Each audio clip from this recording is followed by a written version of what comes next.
shirt collar.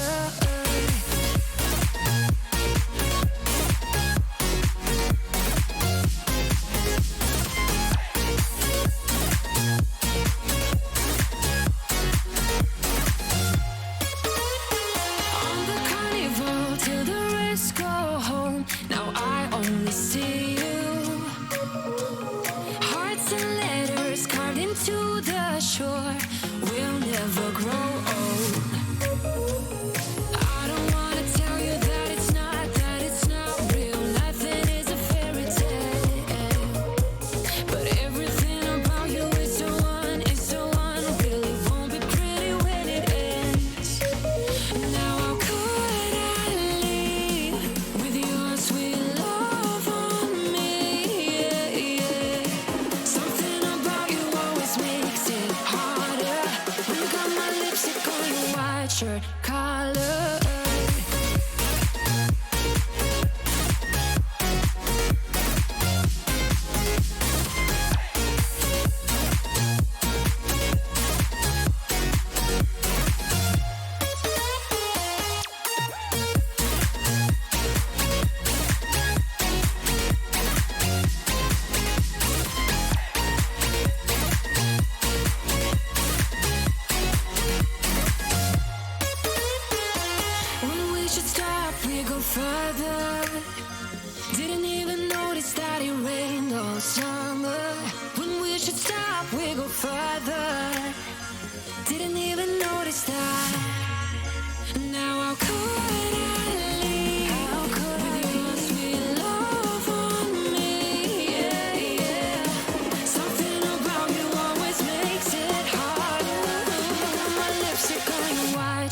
collar.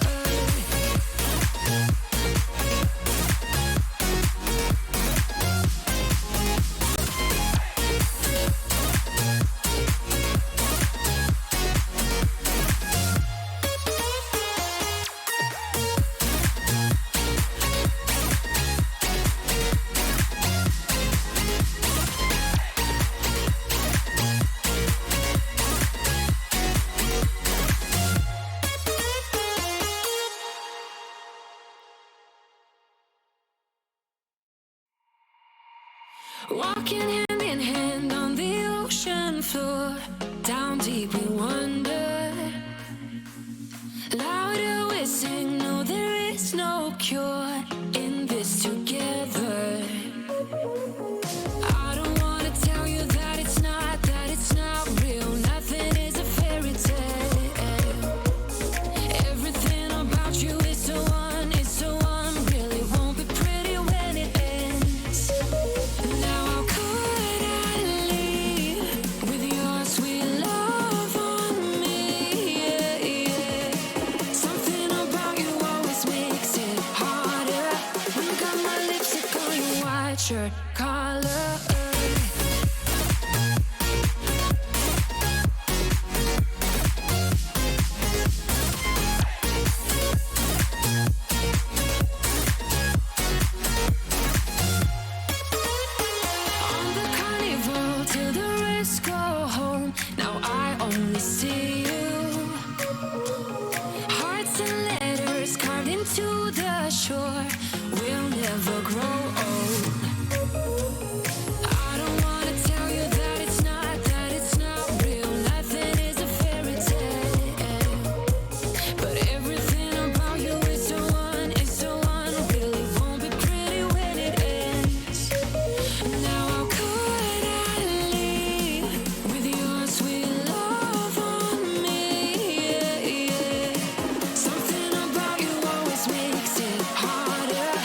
Come on.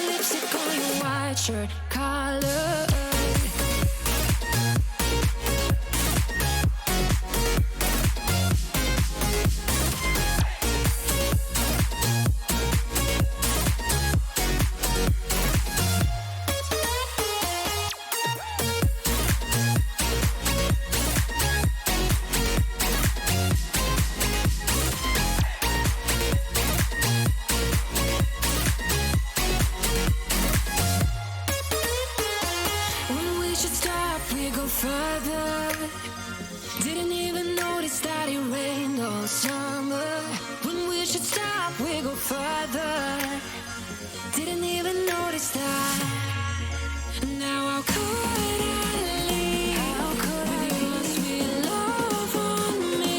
Yeah, yeah. Something about you always makes it harder. My lipstick on your white shirt collar.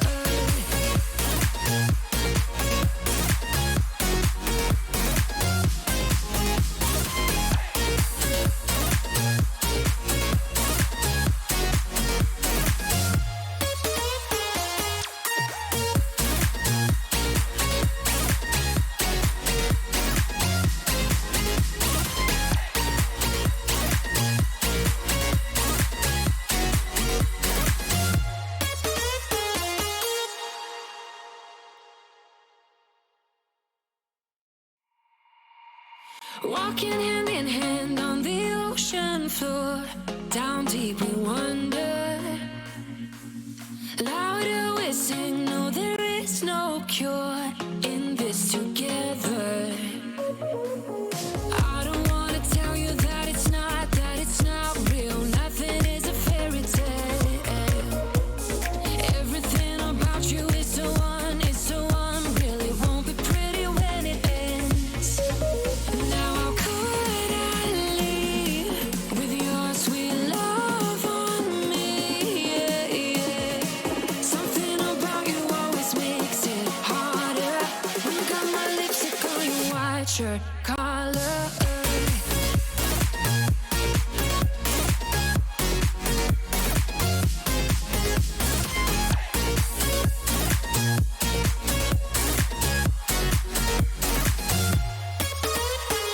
On the carnival till the rest go home. Now I only see you. Hearts and letters carved into the shore. We'll never grow old. I don't wanna tell you that it's not real. Nothing is a fairy tale. But everything about you is so unreal. It won't be pretty when it ends. Now how could I leave with your sweet love on me? Yeah, yeah. Something about you always makes it harder. When you got my lipstick on your white shirt collar.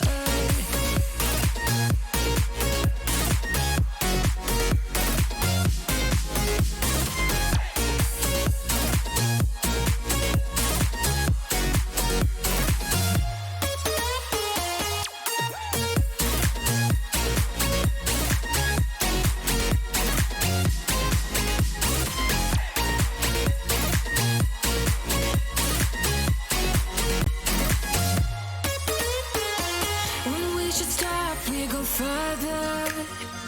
Didn't even notice that it rained all summer. When we should stop, we go further. Didn't even notice that.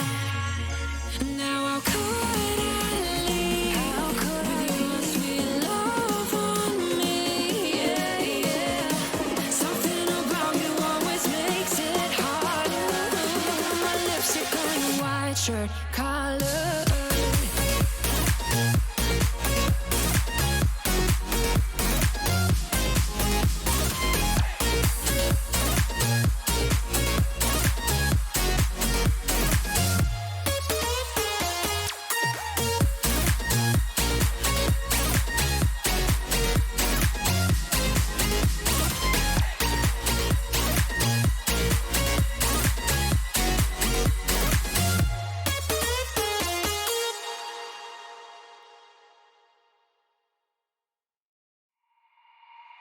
Walking hand in hand on the ocean floor, down deep we wander. Louder we sing, no there is no cure in this together. I don't wanna tell you that it's not real. Nothing is a fairy tale. Everything about you is so unreal. It won't be pretty when it ends. Now how could I leave with your sweet love on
Walking hand in hand on the ocean floor. Down deep we wander. Louder we sing, no there is no cure in this together. I don't wanna tell you that it's not real. Nothing is a fairy tale. Everything about you is so unreal. It won't be pretty when it ends. Now how could I leave with your sweet love on me?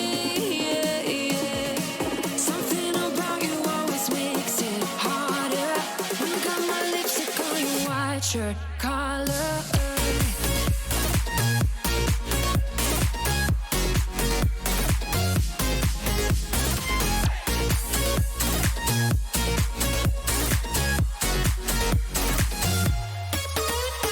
On the carnival till the rest go home. Now I only see you.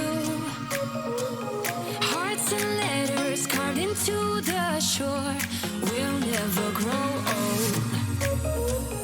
I don't wanna tell you that it's not real. Nothing is a fairy tale.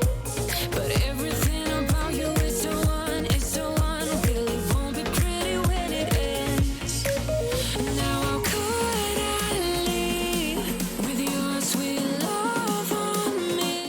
Think I'd try this a new way. I'm gonna show you the tricks that I know. I'm getting tired of talking, and I need more of a show right now. It's time that you made your mind up. 'Cause lately all it ever does is change. Feels like we're only talking. Going round and around, back around. I will fight like no other every day. I won't stop like the others. I will stay. 'Cause now is the right time. And I'm feeling alright. I'm playing your game like I know I can win right now.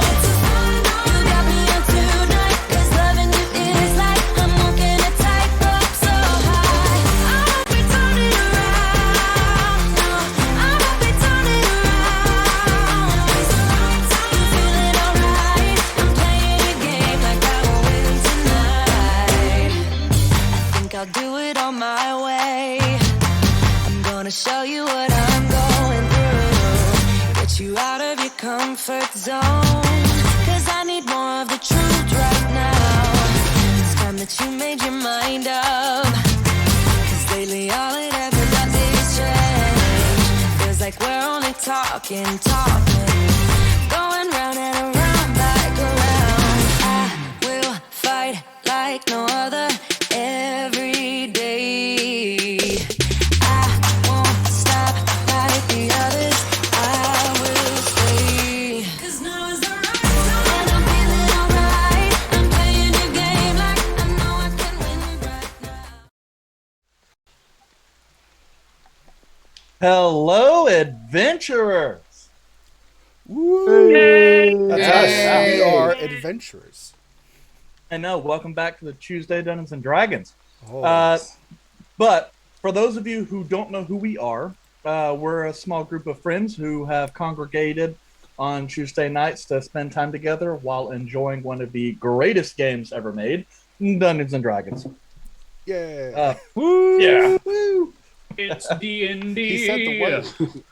Yeah, you have to watch that, Aaron. We don't want to hit a copyright strike. But some of us in this group have been playing together for nearly 17 years now. Some other members are relatively new. And with our last campaign lasting just over 3 years, we figured it would be a good time to take to Twitch in hopes that other people might be able to join in on the fun. And we can hopefully build a little bit more of a community with the stories that we tell. Or at least that way we'll have a video, so that way we don't have to write so many notes. But each week, this group is going to explore the latest chapter in the current story from the Black Tower, which we see as an ancient repository of daring sagas and woeful tales. This week, however, we're going to crack the spine on a new story from the archive. We'll be traveling to the island archipelago of Bale Thor, the site of an ancient elven empire that was destroyed by a magical calamity of unknown origin millennia ago.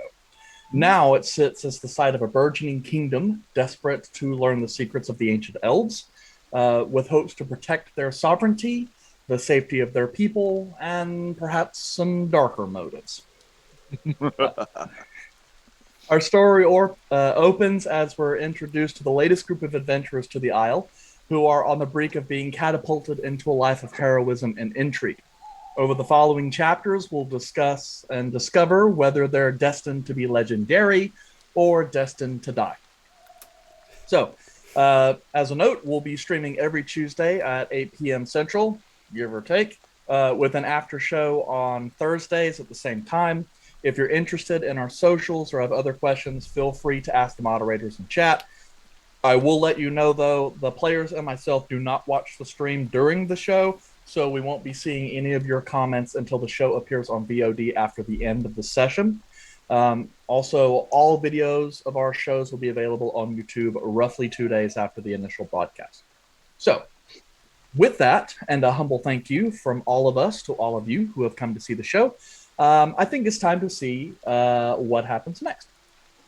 So, for those of you who saw the session zeros, a terrible storm has blown into the northeastern area of the Athorian archipelago, which has forced a ship of travelers upon a ship called the Reef Breaker into forcing it to make a last-minute approach and port at the small village of Houselet following a Sawagan invasion at sea. They have decided to take refuge in a tavern that exists there in the village called the Charming Moon, whilst just earlier that day, a separate set of adventurers made it to the island in order to suss out some individuals with whom they are trying to meet in hopes that they can create a future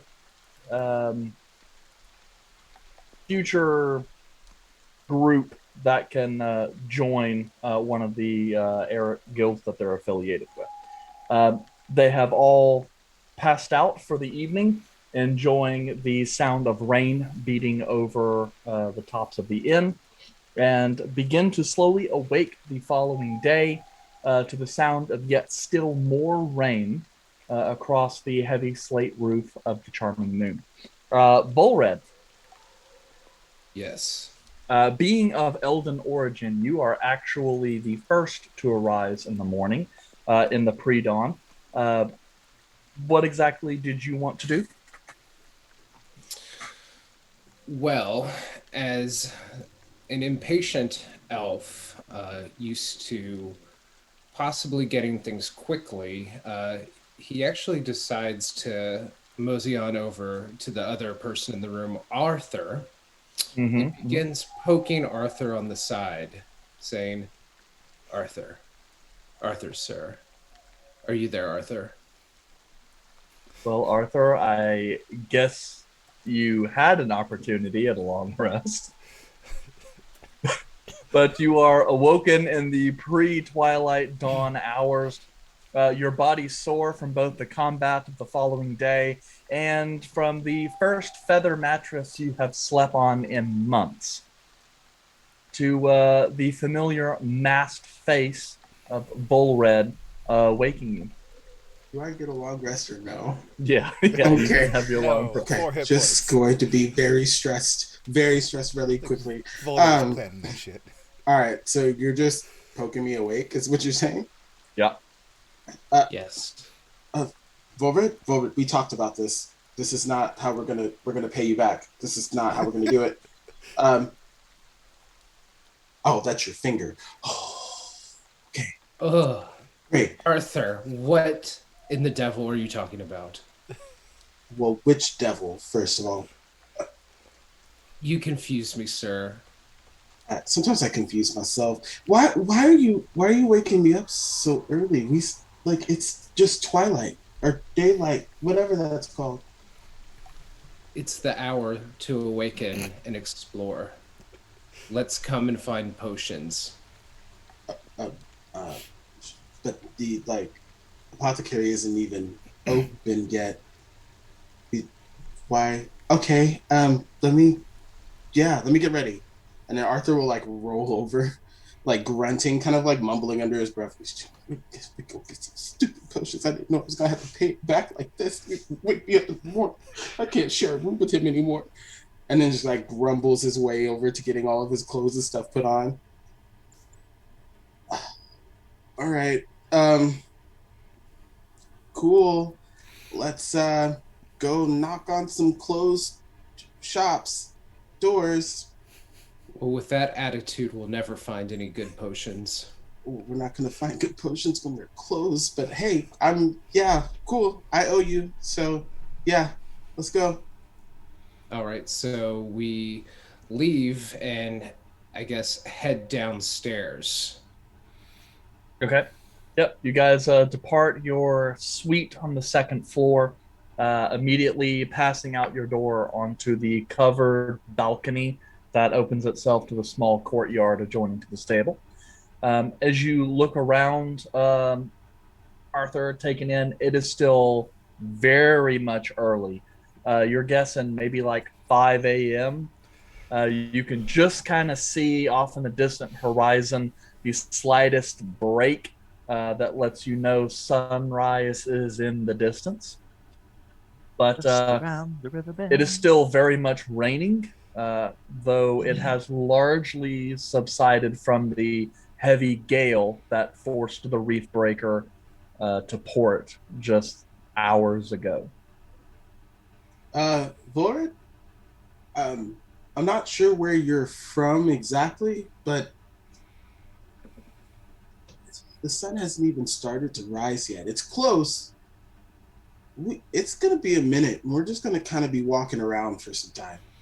You sure you don't want to just run in and grab some breakfast, wait a second, let me sleep another hour possibly?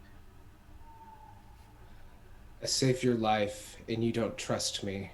Okay. You got me. Let's go. I'm here. Let's go. All right, so I guess we leave and start walking around, I guess, down the empty city streets. Yes. So you depart down. This section, the Charming Moon, sits on a kind of a large courtyard on the higher end of the city, so that way you guys can kind of glance down the slowly rolling hills as they round back off down towards the sea. You can see lights on in a few of the houses and several lanterns that have been lit throughout some of the major thoroughfares. On occasion, you can even see torchlight slowly making their way through areas of the city, perhaps some of the town guard. But this place is still very obviously quiet.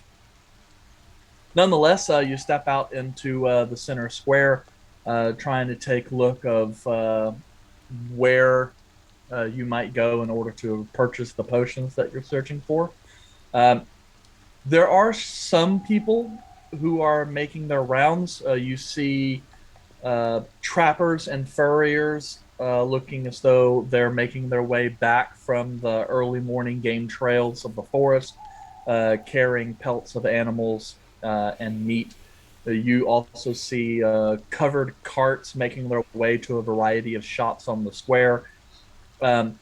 Glancing across the dirt-packed square, which is centered by a bit of a fountain, you see a rather large two-story stone and wood timber building with slate roof and ornate windows. From this distance and your keen sight, you see what looks like filigree and some symbols that you think might indicate a merchant's scales. You also see lights appearing to slowly kind of come on, leading you to believe someone may be present.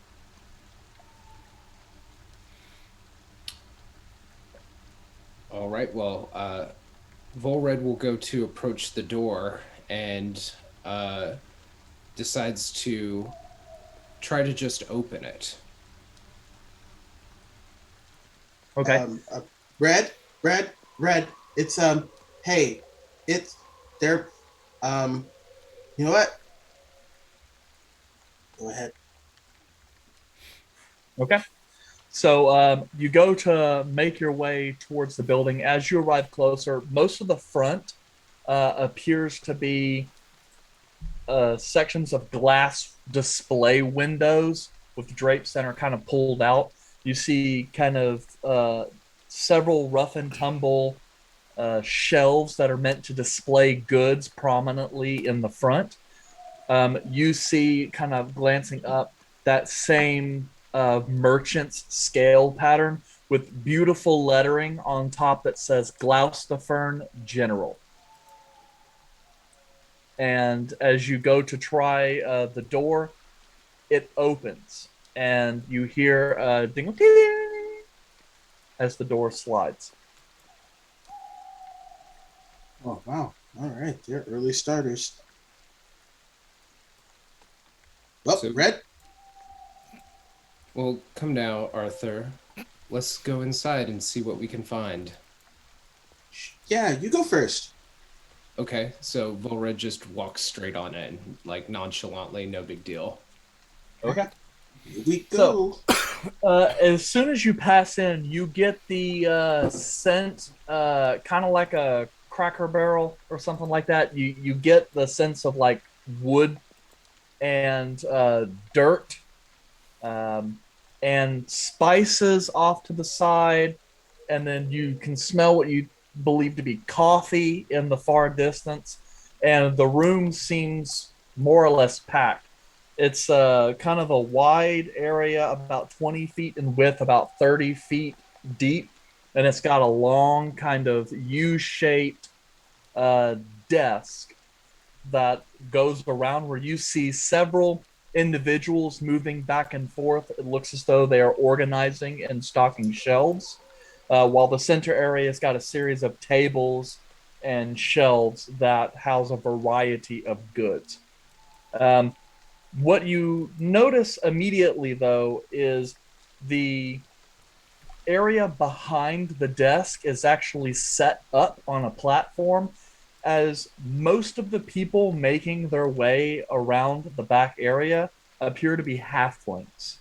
There are still some humans who are working, but this place appears to be largely run by a halfling group. So Volred, just as confident as ever, is just going to walk straight on up to the counter and stand there waiting for someone to respond. Okay. As you do, a young-ish looking half-elf guy, you're not really sure. Kind of big, kind of mutton chop sideburns and kind of wavy brown hair and like little spectacles, kind of makes his way over to you. He's got like a thick, kind of heavy canvas apron. Very simple clothing beyond that, kind of smells of shoe leather. Kind of makes his way, steps up to where he's kind of at eye level for you, places his hands on the desk, goes, "Right. Welcome, friend. What can I do for you?" Volred looks this gentleman up and down and responds calmly, "Hello, good sir. May I ask what your name is?" "Ah, I am Leoveld." Well, hello, Leoveld. Would you be able to help me in procurement of the finest of potions? Potions. Well, I suppose that's possible. What kind of potion were you looking for?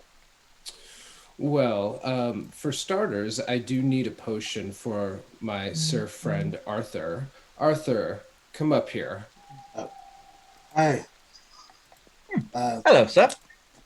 Hello. Kind of looking around at your fresh bruises.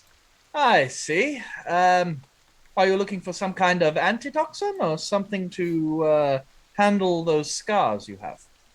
The scars, preferably. Well, for me, at least.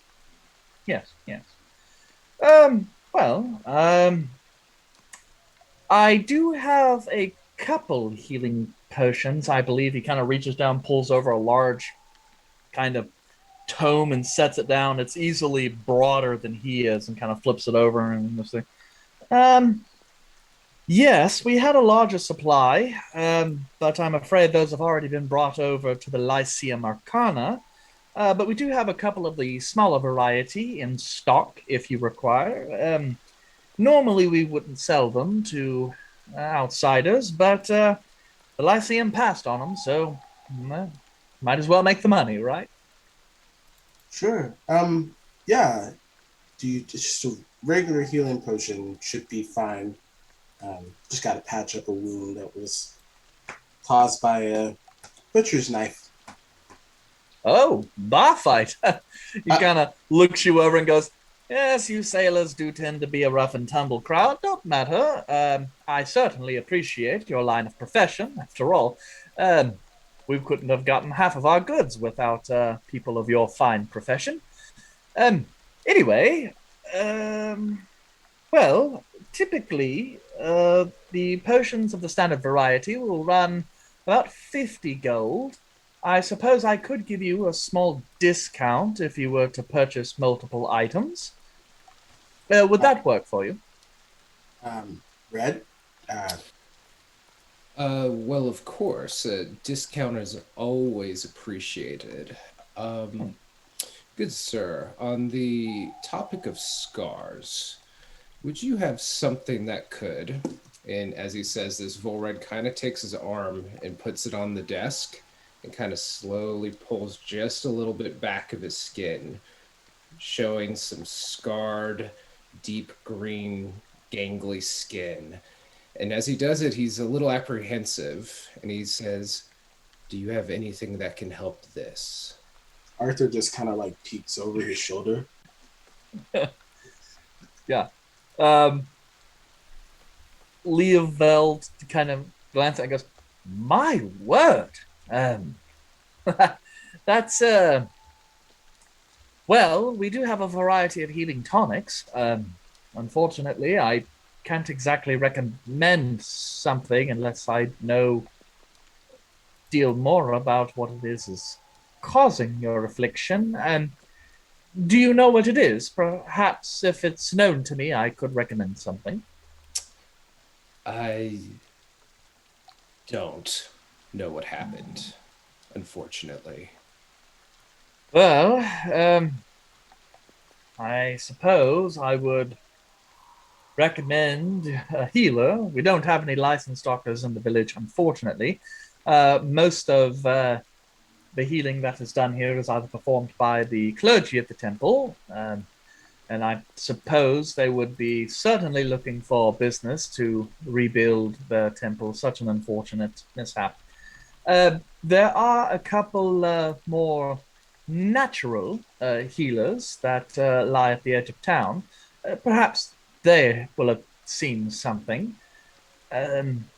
I do have a generic sort of skin ointment, good for burns and inflammation, things of that nature, that I could sell you, but being an honest merchant, I would caution you that I can't exactly guarantee the results. Volred pauses for a moment, like an awkward kind of moment. And then he says, thank you, sir, for the advice. I will take said ointment and the potion for my dear friend Arthur, and proceeds to pay for the potion. Which potion? Oh, just the healing potion? All of the above. The healing potion and the ointment. The ointment. Yeah, so the healing potion, typically 50. Okay. The ointment would normally run 5. We'll just call it 22 for the whole thing. 22. Wow, that is quite the discount. Your business must be booming in this economy. Well, the prices have gone up quite a little bit. Unfortunately, we are having some rather unseasonable weather. which has made it very difficult in order to get a variety of goods here. So, that being said, if there is anything you come across that you might wish to sell, uh, we are obviously in need of replenishing some of our stock. Um, was there anything else I could provide you? I would have you know that we are the only general store in town. So, if you don't get it here, you'll have to go right to the artisans. Understood. I do believe that will be all. Red. Unless Arthur. Red. Yes. Hey, Yes, Arthur. we're probably gonna need some trail rations. I don't think I have any in my pack. I don't have any in my pack. Get trail rations. Sir, can I have some trail rations, please? Yeah, Leovel kind of looks and goes, "Ah, yes, sir. We do have a variety. Were you thinking just the standard mix of smoked meats and berries and such, or were you thinking something a bit more substantial?" Oh no, the smoked meats and berries is good for me. Excellent. We have a variety to choose from. Is there any particular arrangement? Listen, you're giving me smoked meats and berries. I'm happy. I usually just get a whole bunch of sawaga meat. And Leovel kind of goes, "Oh, well, you know what? We just got a new shipment of some smoked pork. It basically tastes like bacon, only it keeps for a very long time. And a very interesting new type of dessert. Not really a dessert, it's a mixture of grains and berries. I think they call it granola. Anyway, I'll wrap some of it up for you. Supposedly, it's very good, and all I would request is that you give me your actual opinion once you've tried it. That way we'll know whether or not to order anymore." Arthur leans in real quick. I'm just gonna let you know, anything is better than what Silas makes in the book. Well, I don't know who Silas is, but if he feeds you sawagan meat, I suppose I can understand that. Yeah. Well, for that, let us see. Rations. That will run you about 5 silver shards for roughly a day's ration. About 3 pounds of food, or 2 pounds of food. So 5 silver. Can I get 2 of those? Yes, indeed, for an even gold. Arthur pulls out the pouch that Denny gave him and puts 1 gold on the table and slides it over. And as he does that, Leovel is, "Excellent, sir." And he kind of reaches down and starts pulling out this like wax paper, kind of like butcher's paper. He goes, "Would you like these wrapped up separately per day, or would you like me to divide them out individually into meals?" Do the day.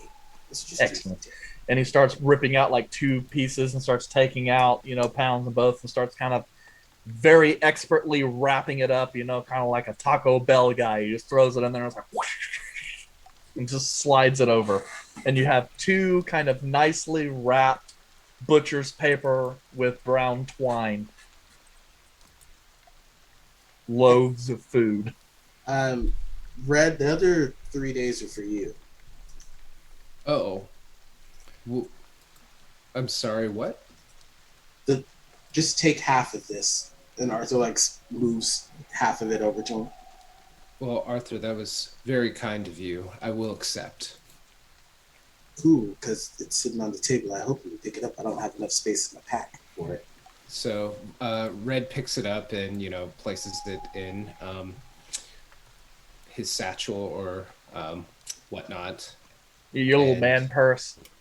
My little merce. It's a thing. He looks really good in it. But at that point, he just kind of stops and just kind of waits. Just kind of staring awkwardly at Arthur. Red, are you, hey,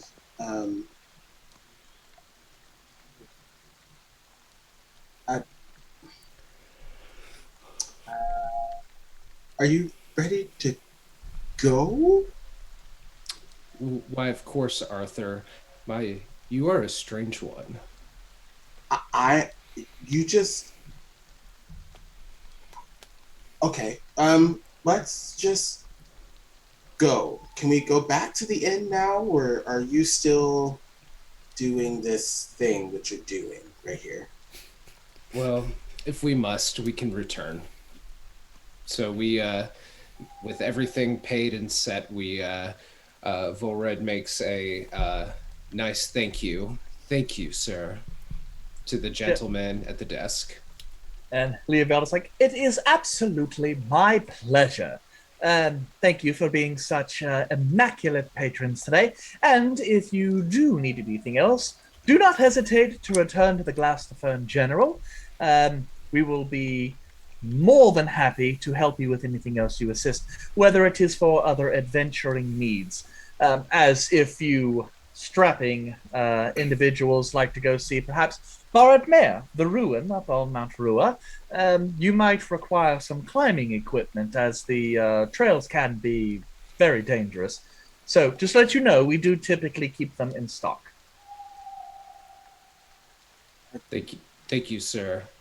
And Volred walks towards the door, just kind of ignoring Arthur, just kind of waiting for him to like catch on and like walk out.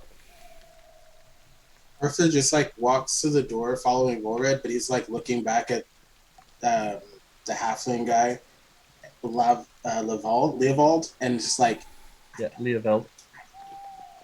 Yes, Leovel is just kind of sitting here being like the really nice guy. And you know, like you get it. As soon as you leave, he's gonna be going, "Wow, those people were awkward." And then yeah, I will leave the store. So I guess right outside, just right as we get out of the door, Volred very awkwardly kind of like gets right up into Arthur's face and kind of puts his hand on his shoulder and says, "Sir Arthur, I would appreciate it if you don't tell anyone about my arm. I may have saved your life, and you're the one who owes me. But I also bought you that potion. So please do not tell anyone about this." Sure. Yeah, cool. Don't talk about the weird gangly arm thing. Don't say that out loud. Don't talk about that. I got it. Yeah. Are you just gonna keep staring at me during periods of time like this whole? You could just say that. You don't have to be this close to my face. Oh, and Volred kind of, for a second, kind of like his face kind of like tingles for a second and is just apologizes. "I'm sorry, Arthur. I'm a little stressed out. It was late. I hope you couldn't tell. I do apologize for possibly coming off on edge." I was on edge. On edge. This is on edge for you. I might need to find another roommate. Okay, can we? Yeah, I'm gonna go back to the inn now. Yeah, and Arthur just kind of like scratches his head and like sulks and keeps walking, like a little quicker than normal, but just enough for Volred to keep up. Yeah. The funny thing too, Arthur, is that there's really no way of knowing if Volred was actually looking at you because he's got that mask on. So he can be like staring right at you, be like, "Dude, why are you staring at me?" He goes, "What? No, I was looking at the bird." He's threatening a bird. There's no way. It's so much more creepier because he's literally just. I'm imagining he's like an inch away from my face talking to me, and I'm just like, yeah, and he's got one of those really creepy kind of Death Eater kabuki masks. Yeah. Strange. Let's get back to the inn. I need other people around. Yeah, you're like, I need witnesses. Okay. Let's see here. Caleb. You are the next to rise. As per normal, you arrive into consciousness at your normal pre-dawn hour, taking a moment to become aware of your surroundings. The sound of the rain outside has gone from a howling gale to a slight trickle, but you can still hear the sound of occasional heavy thumps smack both the slate roof above you as well as um, the shutters for the window that overlooks your bed. You can kind of glance around. It looks like Gorebek is still kind of wadded up in the corner. I'm going to sit up at the edge of my bed. I'm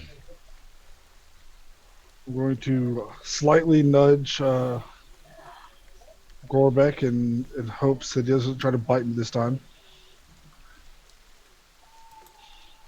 Morning. You sleep well. Good morning. Hello. He's got a guy that like he wakes up and jumps right to 100%. God, he's a morning person. He's a morning, afternoon, evening, middle of the night.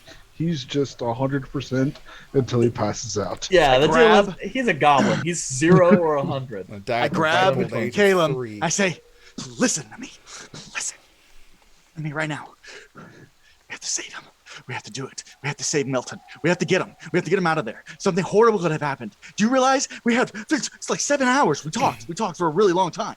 We have to save him. I grab my horn. What did you call his name was? I grab him. I grab my stuff, I'm and I'm gonna- running out the door. Like I'm gonna running. grab a hold of him before he does that. All right, Who are go you ahead talking and about? make an attack roll. Who are you talking about? Okay. Physically assault this goblin child. Milton, we gotta say. What's your attack roll? Poor. Hang on. There it is. Strength? Yeah, let's do that. Because that's what it is. I'm a weak boy, so whatever it is, like 14 to hit. Yes. What's your AC, Gorebek? 14. 14. All right. Hey. So go ahead and that's contested strength. So, oh yeah, you just made that as a check. So Gorebek, roll an acrobatics or athletics check, your choice. We're gonna go with athletics because I get a -1 because I rolled a 14. So I rolled a 13. 13. Okay, you go. Caleb just manages to grab the back of your vest, and you continue to go until like the vest gets ripped off your back, but then your arms get caught in the open holes, and you're just kind of yanked back, clotheslined. I did not mean to do that. Go get him, Milton! You're gonna kill him. Chances are that it's already happened. No, it's not. We didn't do that. They picked him up. It's not. That's so. I gotta. And you named him? No, his name is Milton. He told me last night. It's Milton. Okay. Little Millie. Little Millie. Little Millie. It's so little. Well, He didn't do anything wrong. He's just sleeping. He's just well, sleeping. well, he did steal a bunch of stuff. What is I've stolen things. I've murdered. Lots of murder. But I'm a nice guy. Yes, but you also changed your ways, did he? I don't know. I didn't speak his language. Exactly. That's where the change comes into play. Focus And- on what you can fix. I run again. Don't let him. I don't try to grab him this time. He just goes. I don't know why I thought he was just telling you he was gonna run again. I mean, No, I'm assuming he was actually saying he's going. Yes, I'm gone. I'm gone. Oh Lord. He was expecting resistance and just launches himself into the door. I overcompensated. Did you open the door? Yeah. I don't know where I'm running. Wherever I'm going to run to where I think the prison is or whatever. I will follow him. Cobbled friend is my young Milton. I will get out and follow him. Okay. So you step out into the slightly pre-dawn hour. As you kind of glance off towards the east, you see just this narrow band of orange in the distant skyline. As you kind of look, it is still lots of clouds continuing to rain. You can look down in the courtyard and see large standing mud puddles as water continues to kind of shear off away, draining off into areas of the street beyond. You can catch the faintest whiffs of food beginning to be prepared in the inn itself. All right. Are there people in there? You don't know. You're still outside. Oh, so I'm already on. Like, I'm gone. Yep, you guys just stepped out onto the balcony. Okay, is there on the balcony? I'm on the balcony? Yeah, we Yeah. weren't on the inside. We were on a little causeway. Oh. Okay, do I see people? Nope. Okay, I want to run towards people. Are you running inside? If that's where people are, if that's where I want to go. I want to go where the people are. Copyright. Wow, Let's not do that. Disney does not play. it only took to go. 30 minutes. That's why I only sang one line. I want to be Poorly. where No. the Yeah, elves walk. poorly. I am not a soprano. But, okay. So you guys descend the balcony and head off across the courtyard, trying to avoid the mud to enter in the side area. Oh, I don't care about the mud. I do not care about the mud. He Well, aims for okay. the mud. For speed. You guys pass into the side entrance of the main tavern room, the fest hall Every of drain is mud. the Charming Moon. As you come in, you see the room is largely empty, not the crowded spectacle that it was this past evening, as only a couple individuals kind of sit in it on the other side. On one far end, you see a heavily robed figure wearing some kind of mask that you don't recognize, sitting with what appears to be a regular sailor. There's a couple hunters that appears to have dropped off their morning haul and have stayed to enjoy some food. You do see one bartender, appears to be a young lad of maybe 14 who's running around and just kind of cleaning everything and sweeping the floor. He kind of glances over and looks at you guys as you walk in, and his eyes quickly dart down to Gorebek's feet and the large like mud that is starting to slowly expand from where he stands. I'm going to jump on him and say, Milton! You're gonna What jump the- on the kid. Yeah. The same size. Okay. Let me see if I have anything. Alright, who had Gorebek I got nothing. in the Deadpool? I wish I did. All right. Gorebek. Should have Yes. made one of those. You take 2 points of bludgeoning damage as the child freaks out and baseball swings you in the face with a broomstick. Smart kid. As the sudden raging attack of a feral goblin seems to have put him in a fight or flight response. I'm going to grab a hold of Gorebek and get in between him and the kid. And I'm going to look at Gorebek and said, now how did that look to him? I am a goblin, and he is Not a goblin! Yes. No! That hurt, didn't it? Things like right in the nose. Frick No. me, man. Apologize to him because you scared the ever living daylights out of him. I'm sorry, child.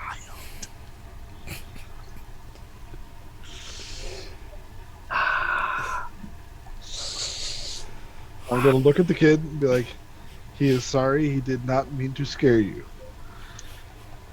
Are you okay? The young man is just kind of going.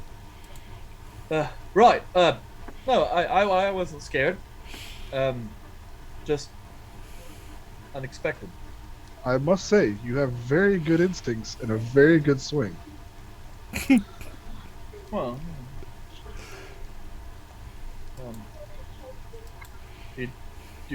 Do you need anything like some food or? No, I think we're good for now. I'm gonna look at Gorebek and see and ask him. Now, what do you want to do next? I want to crawl up as close as I possibly can. Caleb, you gotta find him. We gotta find him. If we don't find him, I'm gonna feel awful. I'll feel so bad. I'll feel so bad. Yes, but how will finding him help? Save him.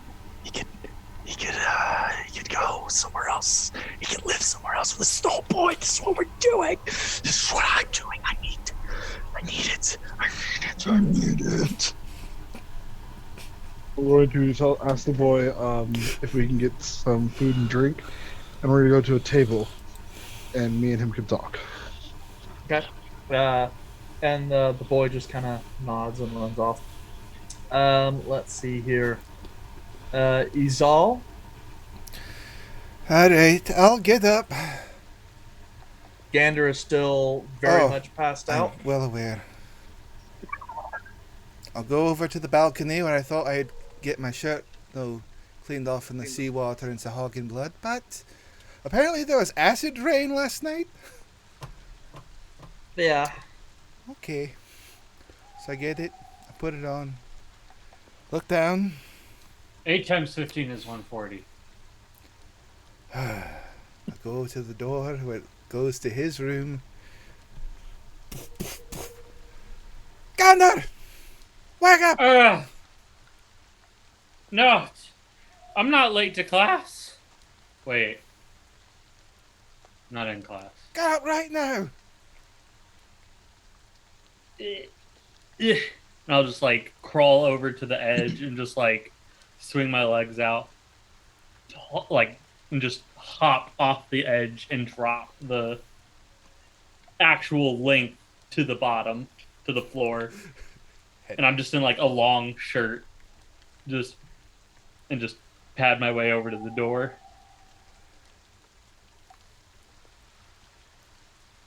Hello, Izal. Did you know there's acid rain here? I mean, I wouldn't put it past this place. There's fire ice from the sky and acid rain. Okay. I'll What hold got my shirt. ruined? Can you fix my shirt? Eric, how much damage is there? There's lots of little holes. While it was acid rain, it's not like it pierced right through. There's some frayed edges. Mending can handle it. This Okay, was I'll my just second cast mending. favorite shirt. It's gonna, All right, I'm not just, wearing this while you do that. Take it off. Just give me a minute, and I'll just start casting mending. Go put on my other shirt. I'll just like pin it down with the lodestones, and just let the spell go while I get my overalls on, get my booties. I'll start doing some squats. Like, still overcast still. Explains why I slept in a bit. Did you Try hear? to find. Did you hear screaming like a little while ago? No, I Right, you don't blinked hear- that out. It's The beeswax you put in your ears. no, it's all the F's people got. Mm-hmm. Okay. Well, when you're done with that, can you just put it in the bag? I'm gonna go downstairs and get some food. Ooh, can you get me some sausage? Yeah, get you some sausage. Yay! Grab my axe and go downstairs. Okay. As you kind of step out, a door down at the bottom of the stairs kind of opens up, and you see Ruin step out, looking more well put together than he had the previous day after your combat. He's kind of looking around and goes, "Ladies, how you doing?" He was downstairs or down the hall? Well, he's downstairs. So when you guys are kind of coming down, Just Ladies. kind of looks and goes, no, it's pretty accurate. Good call. What? All right.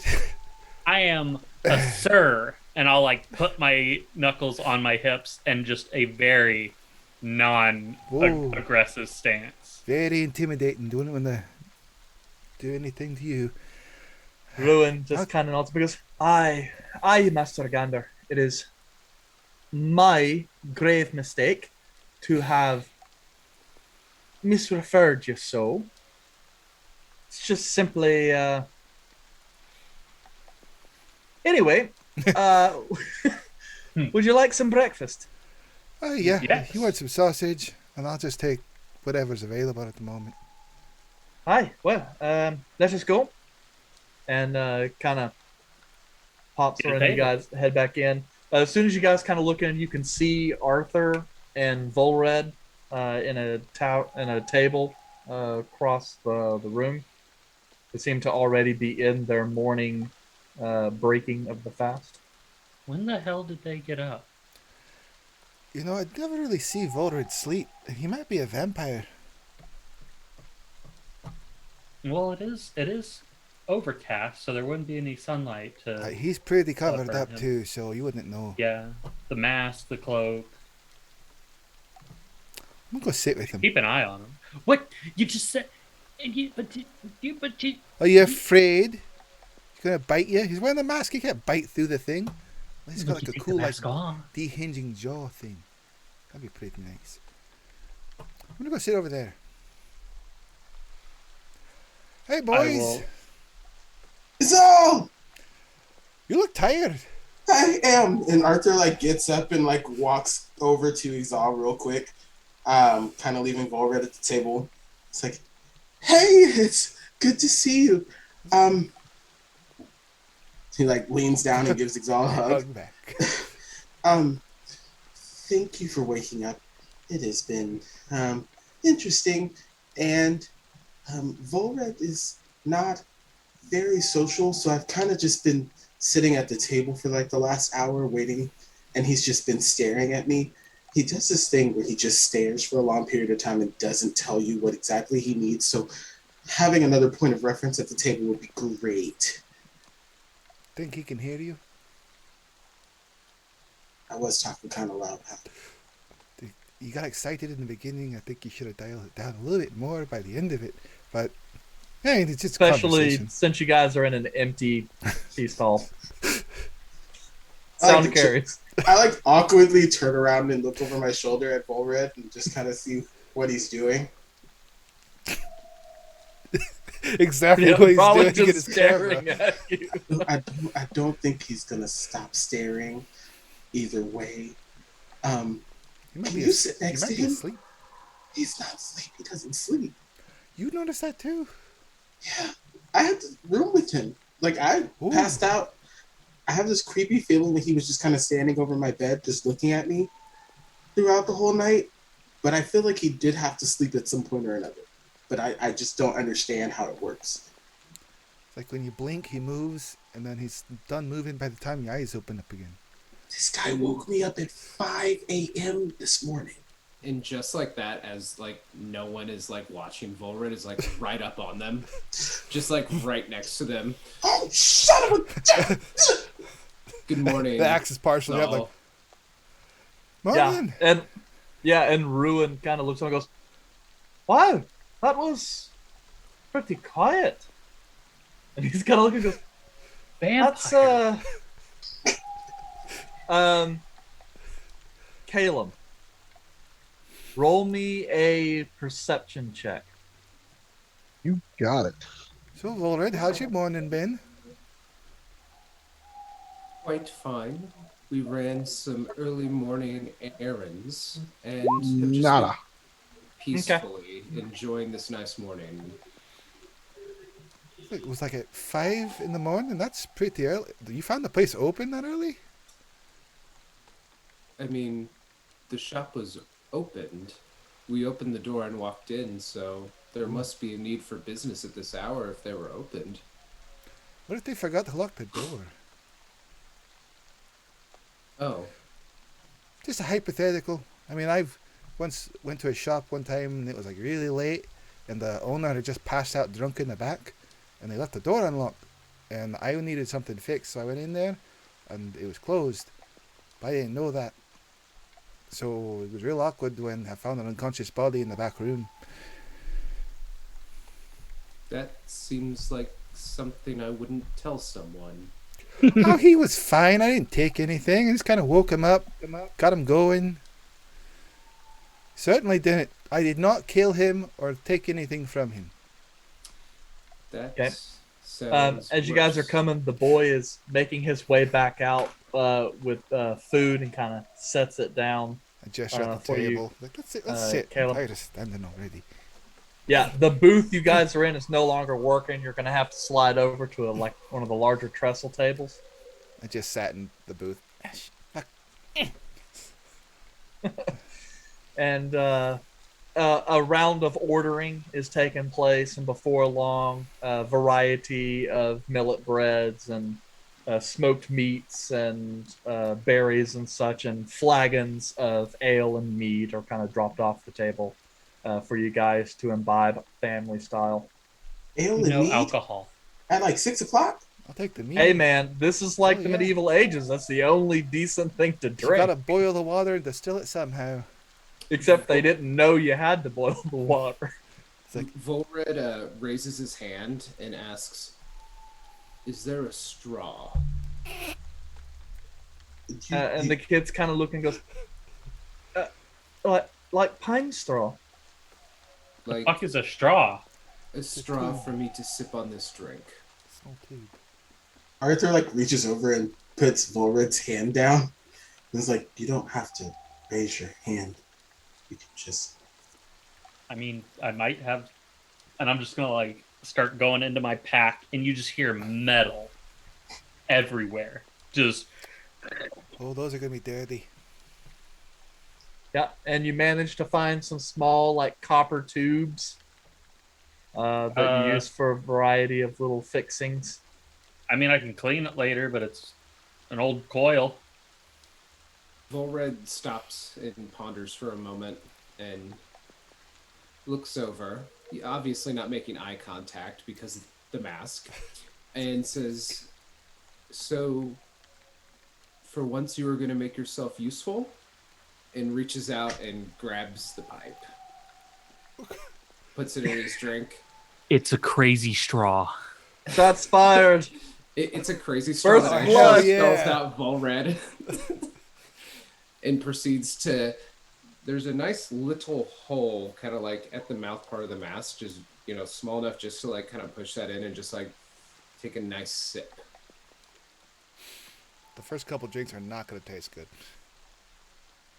Volred probably doesn't notice. There's a little bit of oil in there. He liked the Sawagan pretty well, so... He's Volred about to will be say. fine. Nice oily I'm texture. gonna leave the table and go put a kettle on the fire to heat up. So you're gonna go Out of and town. just in the middle of a tavern start making tea in the hearth. Yeah, I don't drink. Yeah, surprisingly enough, like you go and do that and you get some funny looks, but ultimately no one really gives a shit, it seems like. Or at least the people who would give a shit aren't working at the moment. Y'all I hear have any my own screaming tea. this morning? Oh yeah, it's the kid over there. He got attacked by a goblin. I don't know. It was weird. Goblin. He just kind of came out of nowhere. What the mud streak goblin. is? So you kind of look over, and you see the little goblin sitting in the other area. And all of a sudden, Ruin kind of points out and goes, Caleb?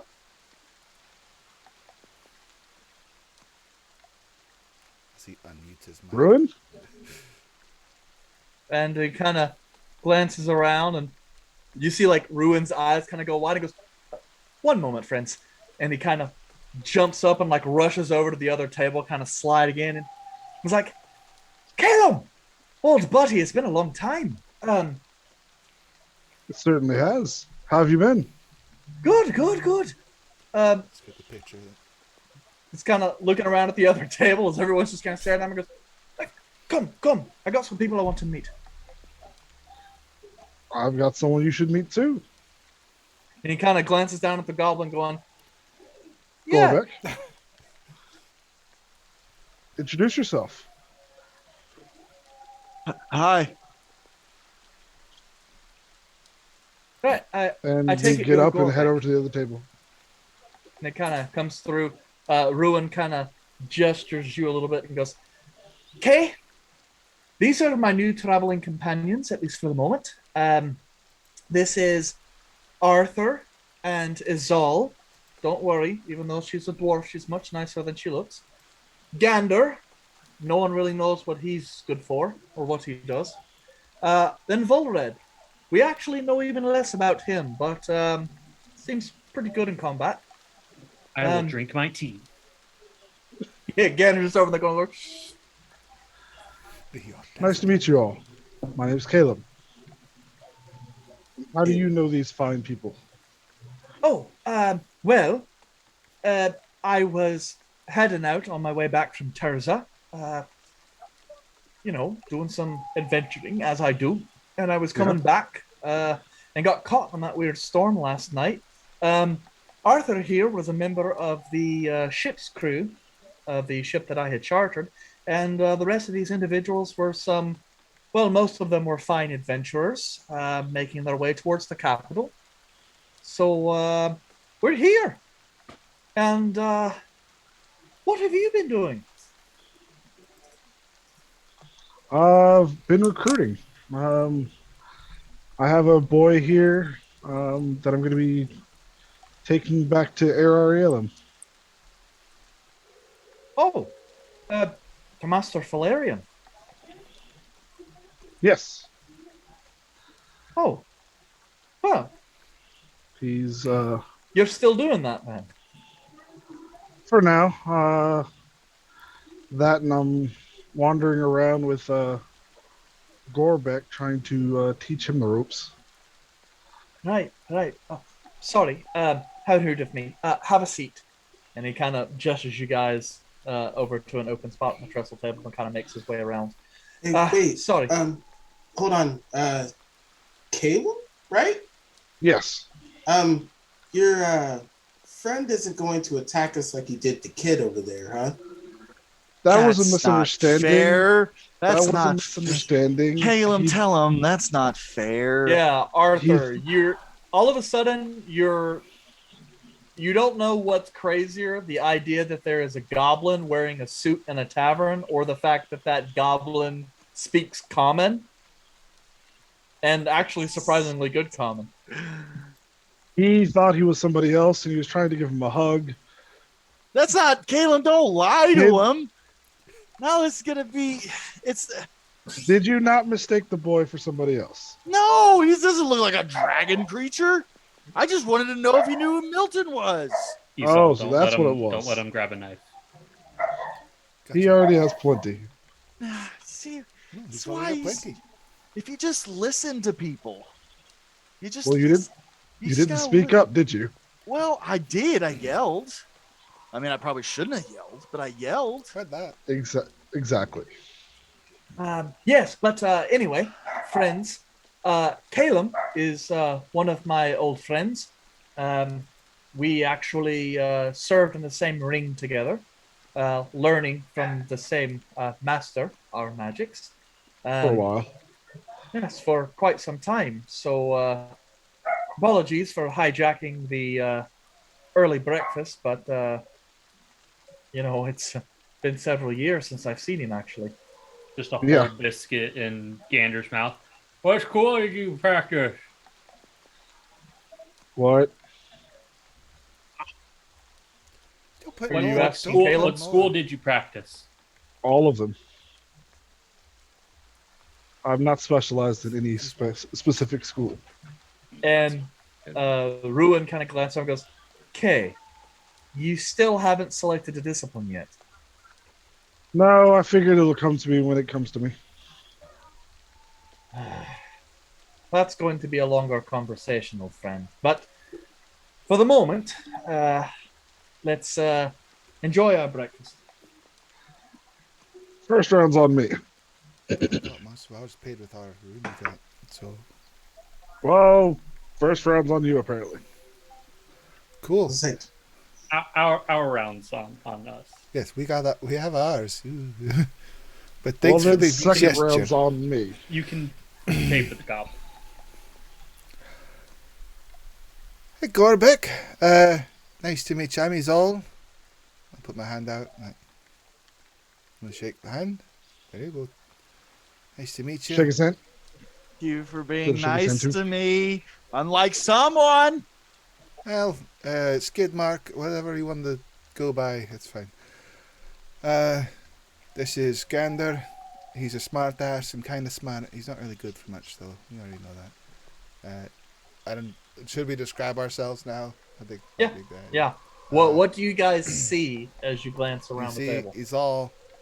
You see a long blonde-haired, golden-haired dwarf female. The hair is tied back into one braid that kind of goes over the left shoulder. She has a blackened steel axe that she carries with her, along with another axe on her side and a shield occasionally. Doesn't wear a lot of armor, if any, like maybe bracers. Brown colored clothes. Apparently she has a favorite shirt. So that's about it with her. Who are you introducing, Izal? This is Gander. When he introduces Gander, you see a very short, childlike person, but in closer inspection, and if you know them, halfling, who is clad in a blue jean overall with just a non-bleached white shirt, some tools, a big wide-brimmed hat made of leather with some fancy-looking glasses over his eyes with different lenses that seem to sometimes fall over into his eyes.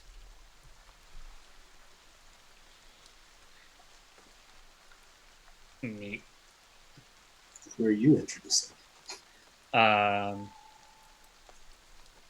Already's the only This is or Arthur. Flores. I don't know much about him, but he's here. Ulred just kind of sits there and nods down. You see Okay, the he's awake. He's awake. Okay. mass. He might as well have his, shoulder length, medium brown hair covering his face, but nope, the hair's pulled back, and you see a mask covered, very silver with kind of some intricate line work kind of coming towards the eyes. Down the body, he is all wearing head to toe, fully covered, ornate sort of robes with a giant V coming up from the center. It's mainly black with gold and red accents, fine ornate sides, dark red pants with black boots. He stands about 6'3", and he is currently just staring into your soul. So clearly some kind of warlock. Pretty much. That's a vampire, dude. Oh, No, and he's silver on the mask. And you can tell, he is an elf because his nice pointy ears are also covered. Little ear coverings, so you cannot see any sort of physical features whatsoever. Or you assume Those they be prosthetic. house long ears. Yes. Assume I could go down the yeah. street and get a pair of those. maybe it's ears, maybe it's Maybelline. Oh God. Maybelline. And Arthur just kind of puts his hand on Vored's shoulder and kind of pulls him back a little bit, just like, hey, buddy, sun's getting real low. Just playing around with him and move him back. And I'm just like, hey, don't mind Vored. He tends to stare a lot, but you can't really tell because he's got his mask. And then what you're seeing is this human, dark brown skin, has a brown vest on, no undershirt. You can tell he kind of works. He's one of the boatsmen, so he tries to have as little as possible to get tangled. He's brown pants, an array of belts, and then a couple of bracers, and a necklace with a pendant on it, kind of like a seashell ornate pendant. Little off-putting because it's like everything else about him is very plain Jane, not high value, but then he has this nice pendant on. And he's just kind of like trying to coax Volrid back and just like, hey, yeah, we're good. We're here. All right. Let's not scare everybody off first meeting. Caleb, right? Yes, that's correct. So you're friends with Ruin? Yeah, I've known him for some years now. It's been a little while since I've seen him, though. Okay, cool. You just don't look very familiar around here. Like you feel like I would have traveled with you if Ruin is doing, but I guess we just picked Ruin up in the last city, so I guess that's not true. Oh, Yeah. Well, my It's been a buddy few Caleb years. here doesn't much travel outside of the islands. That is correct. So what brings you out here? Picking up a new recruit for our ring. Ring, like fighting ring? No, it's It's a term used for schools of arcane knowledge. A circle? that is correct. Yeah, It's just called a circle. it's called Or a rings in circle. some, circles in others. It depends on who's naming it. So what do y'all do in this ring/circle? Learn. Exactly. This ovoid omnipotence. Think of it as sort of an apprenticeship type deal. Instead of going to a formal school in order to learn, certain young practitioners are assigned to live as the ward of a master. They'll spend several years apprenticing under that master and then cycled through and over a period of years until they have mastered certain magical disciplines. That sounds like a cult. Kind of culty. Now- Well, Kind of Those cult. fun. Ruin. Kind of culty. to Caleb, place kind of another way, unfortunately, the way things are done here, not everyone of magical talent is given the opportunity to study in the Lyceum system or Exactly. will ever see the Athenium. So, So Like, you're selective of your believers. well, no, The Lyceum is. the It's a Lyceum pyramid is. scheme. That's what it is. It's definitely a It's cult. not. It's Think of us more like a public school. Cult. Yeah, cool. Got it. Multi-layered no, it's marketing not a system. cult. I- I'll I don't lean think over they're- to. I'll lean over to Ruadhan. They're Ruin. fucking with us. Roadhouse? Ruin. Yeah. And I'll lean over to him. They're fucking with you. Oh, Volred did lean over to Arthur and say, "What's a public school?" You do give off that private school vibe. It's all right, buddy. It's It's a- probably more like boarding school. More So like it- private tutors. It's all right, Laura. It's just school for people who can't afford where you go. Volred just doesn't respond. Probably like, why not? Yeah, that broke him. Can't He's like, compete. that's outside my worldview. I can't process that. But why can't they just afford it? Why not get up at 5 a.m. and just go? School starts at 2 a.m. flat. Fucking elves. God. Tough. Gotcha. Volred is now- sorry now for it is- interrupting. Now, it is very prestigious to be selected, though. Because most of the times you end up going to either serve a house or explore the world with, the school giving funds, targeted research. Do you get Yeah. a badge or something?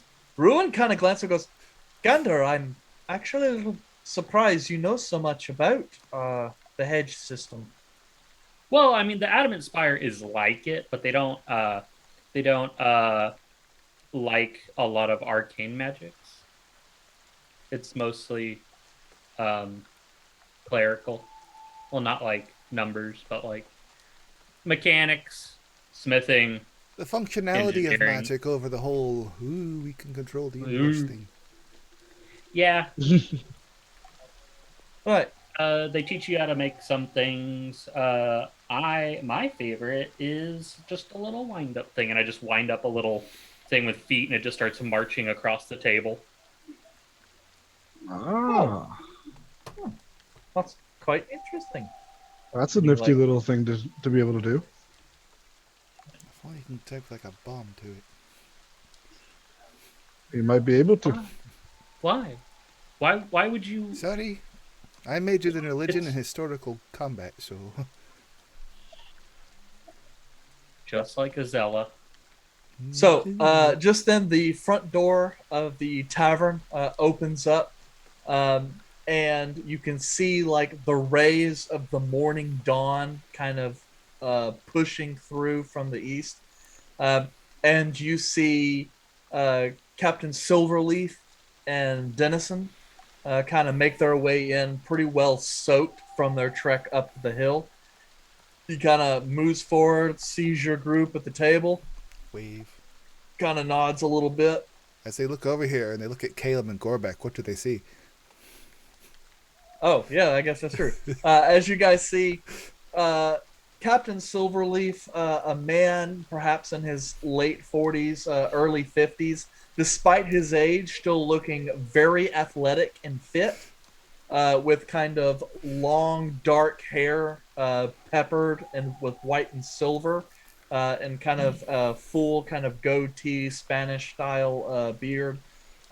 Wearing a set of clothes that appear almost kind of Aidenheart nobility, but long since kind of faded down and lost to the rigors of the sea. Nonetheless, he carries a rather nice-looking rapier at his side, and you can see just kind of poking out of one of the flaps of his coat the edge of a pistol. The man to his side, Dennison, a man much younger, perhaps late 20s, early 30s, with kind of long, kind of honey blonde, dirty hair. At this point, following in kind of rough ringlets tied back, and kind of that sort of French provincial look. Wearing definitely nicer, noble-looking clothes.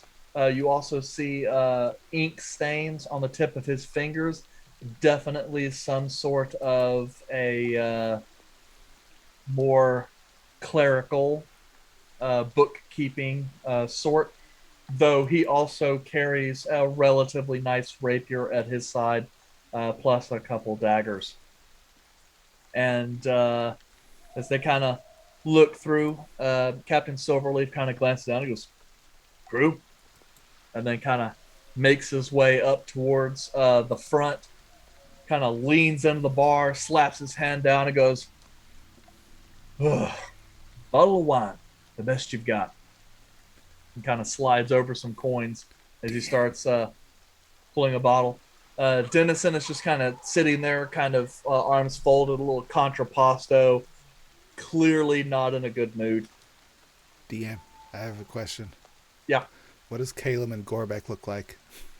I think that's what that last That's question that was was. my quick Yeah. transition. Like, what does the No, captain no, see you, to these you two were strangers? asking. You were asking. Yeah. Well, Gorbek's a goblin. That's about all you need to know of him. He's a heart of gold. That's pretty much his character in a nutshell. He's got a Gorebek nickname we is- don't But even no. know about. Yeah. Hurts. Gorebek. Caleb, Gorbek. So I am a 4 foot tall little goblinite, little gobbo, little gobby gob. I have several unique characteristics. I have extremely long ears, kind of a little more abnormal than what you would think, and lots of little piercings and knickknacks and thingies in my ears. So like little gold pieces, little aluminum. I mean, literally anything, just anything that I find looking kind of cool. Like I just stick it in my ear. It's very slit up and all Yeah, interesting. he looks like a display at Marie Claire's. Yeah, so definitely. I would be a great tree topper. Then I also have a purple little mohawk and several purple stripes all about me. So I'm taller than your average goblin, I guess. And I'm just kind of a normal. I walk barefoot around because IDGAF. And I've got this nice little horn sitting on front, and just kind of tattered clothes, little leathers like shorts. So it depends on. They've gotten much shorter over time because I just like to wear them. They're comfy. They're like boxers. You know? Get a new pair, and then after a while, they become one with you. What does Caleb look like? He's wearing simple robes. He does have a staff that has some runes etched into it, like he's attempting to make something magical. Hasn't come of it yet. He has dark black hair. It's a little salted, and he's a human, and he has a hint of runes scattered throughout his body, like on his hands and on his neck. Very Like faint. prison tats. Not exactly, but sure, let's go with that. Definitely hand done. And that's what Caleb looks like. Cool. Looking like a Very, snack. very, very, very simple. Nah. It's a snack, not a snake. So, Caleb, you and Rowan you graduated at the same time? He left a little bit before I did, probably about 6 months. And so he was on the boat. He was on the boat, that's right. Yeah. Yes. He was. Seemed pretty capable of himself out there, slinging magic-y doodads everywhere. Are you able to do that same kind of thing then? Yeah. Depending on what he's learned over the past year and a half, I guess. But yeah, we generally know just about the same stuff. Ruin kind of laughs a little bit. Well, old friend, it does appear as though you are not well caught up. As of this last journey I undertook, I have been initiated into the third circle. Very nice. Oh, third circle. You've been working yourself to the bone. See all these. See, Arthur, circle. Why can't we just use circle? Yeah, but like I still don't understand what these rings and circles are. It's Right. A ring is just generally considered a group. One way of looking at it is the students are passed around the Ruka. So Students are passed around. Not that way, Arthur. Not that way. Not that way. Kind of like a cult. Kind of Volred, like a cult. Volred leans over to Arthur and says, "Did you go to public school?" And Ruin just kind of looks over to Volred. Oh, Volred, old friends. No, you should pay more attention. He's a sailor. He didn't go to school. Hey, I started school. The boat Started is it. the school. You learn a lot on the boat. Just saying. Oh, How to Yes. You fish. do? And you learn a lot traveling the world. That's exactly my point. The point I'm trying to make to my dear friend Calum here. You see, my friend has it in his head that he's just going to sit around and do chores for the ring and the masters for his whole life and never accomplish anything for himself. Okay, so ring is You keep- people, circle is magic. Yes. Is that where I'm Yes. getting? Circle would be the power of magic. So So you got- the higher circle, the higher power of magic. So you got 3 circles Aye, out of 9. out of 9, and Caleb, you have how many circles? One. Probably one. Wow, I didn't ask you, Caleb. Yes, that is correct. I Candace have just one. throwing hardcore shade. Just be like, he looks like a 1. I mean, I wouldn't even say a one. Wow, I would say he has a higher level of circles than you do because you didn't even fight. I am taught to craft. I was taught to craft and engineer, not fight. And be a bitch. Got it. I have Anyway. a question. Is any of your inventions useful? Ooh, wait, I have to can't be. Wait, answer quickly. What's useful? Do you know how to restring a dwarven stringed instrument? Do you know how to Yes. recoil the spring for the hammers at the adamant spire? So Why would I need that? When do we need a Uh, dwarven so- instrument, and why? When are we going to be at the Adamant Spire? I think it's pretty handy. pretty So- handy, am I right? Wait.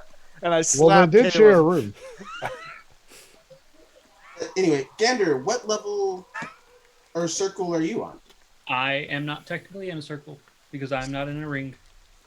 You're not in a ring, so No. you don't get circles. So all the rings make a circle, or I think that's what they're talking about, Exal. Rings make circles. In circles, you have like levels of them. There's Aye. third circle. There are 9 circles of magic, each requiring a variety of skills to be mastered in order to use magic of that particular circle. Now, the hedge groups that we have of hedge wizards and mages form What's that? rings. what's a hedge wizard? Do they do gardening things, or So they're like plants. Teacher. No. They are teachers. Caleb, can I sing the song that we said about this that I told you that I knew? oh shit, you there's never- a song? Hell yeah! There's a song. This is definitely a Oh. cult. This is definitely a cult. Arthur, That's pretty cool. It helps me. It's something that I came up with, and it helps me. So I don't know. Sure, sing your Let's your do cult it. theme. Will the circle and the brass rings doesn't matter. It's not a cult. And I winking at Caleb. It's not a cult. It's not a cult. Even though that kid was 12. And I wink at Caleb again. So if you ever want to be a wizard, join our cult. It's not a cult. Ruin. Let's just. Yes, Ruin is just sitting there going, what? Volred slows Ruin. I have several more questions. Thank you. So Follow-up do I. questions? Yeah, Ruin goes, actually, to place another way of looking at it, anytime you wish to perform a task, say like a blacksmith, for example, you could go and pay to have formal instruction in the art, correct? I imagine there are naval schools that teach sailors, I have a sailor song Aye. as well, by the But way. you see, not Just curious. everyone is capable of attending such a school. Now, then it is up for an individual person who wants to learn those skills to learn from their own experience. And they may collect groups of mentors who can train them a little while they're doing a self-study. See, hedge witches and wizards, it's actually kind of a derogatory term, really, but it's meant to infer to people who have to learn magic their own way through experimentation and experience, rather than those who were able to attend one of the more highfalutin schools that exist here within the archipelago. So, Yeah. Gorebek, be sure to add a line in there about experimenting with your mentors. Experimenting No, that's with my mentor. It's not a cult. It's not a cult. Very important. And I'll Repeat and I'll that as have- I'm much gonna as put my I'll possible. have hand you on know, Gorebek. I ventured from the southern reaches of Ashgar up to Moradun by myself, a young halfling, to go learn at the Adamant Spire, and they didn't like me because they don't like halflings because they don't have any up You there. don't really like anybody up there unless you're dwarvish. No, they don't. Where did that come from? Why did you have to say that? I was confused. Why did you have to say that? I'm just gonna drink my tea. Volred looks over at Gorebek and just says, "That was such an entertaining song. That appeases me. Thank you." You're welcome. I see. That's what I tell Caleb all the time. He tells me, "No, don't sing. No, don't sing. No, don't. We're learning. Remember, don't sing." See, people like my crap. I mean, No, my I songs. said, pick your audience. Well, And out of the sometimes- silence, Denison Arendelle just kind of breaks the silence by going, you know, you guys are some very weird people. Thank you. I've been called a lot worse. Really? Really, really. Well, Really? well, the captain is down in his cups. I suppose I should let you guys know they're effecting repairs to the ship. It appears as though it will take a few days. We're having to try and sell off most of the cargo that we have in order to effect the repairs, and then we'll be moving on to Athoria, hopefully within the next couple days.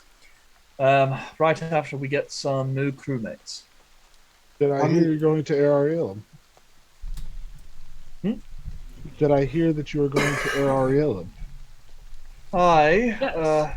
Unfortunately, we had to make a bit of a detour there after the storm last night due to some damage to our ship. It's currently being repaired, and once that's done, we'll make a continuing pass on to the capital.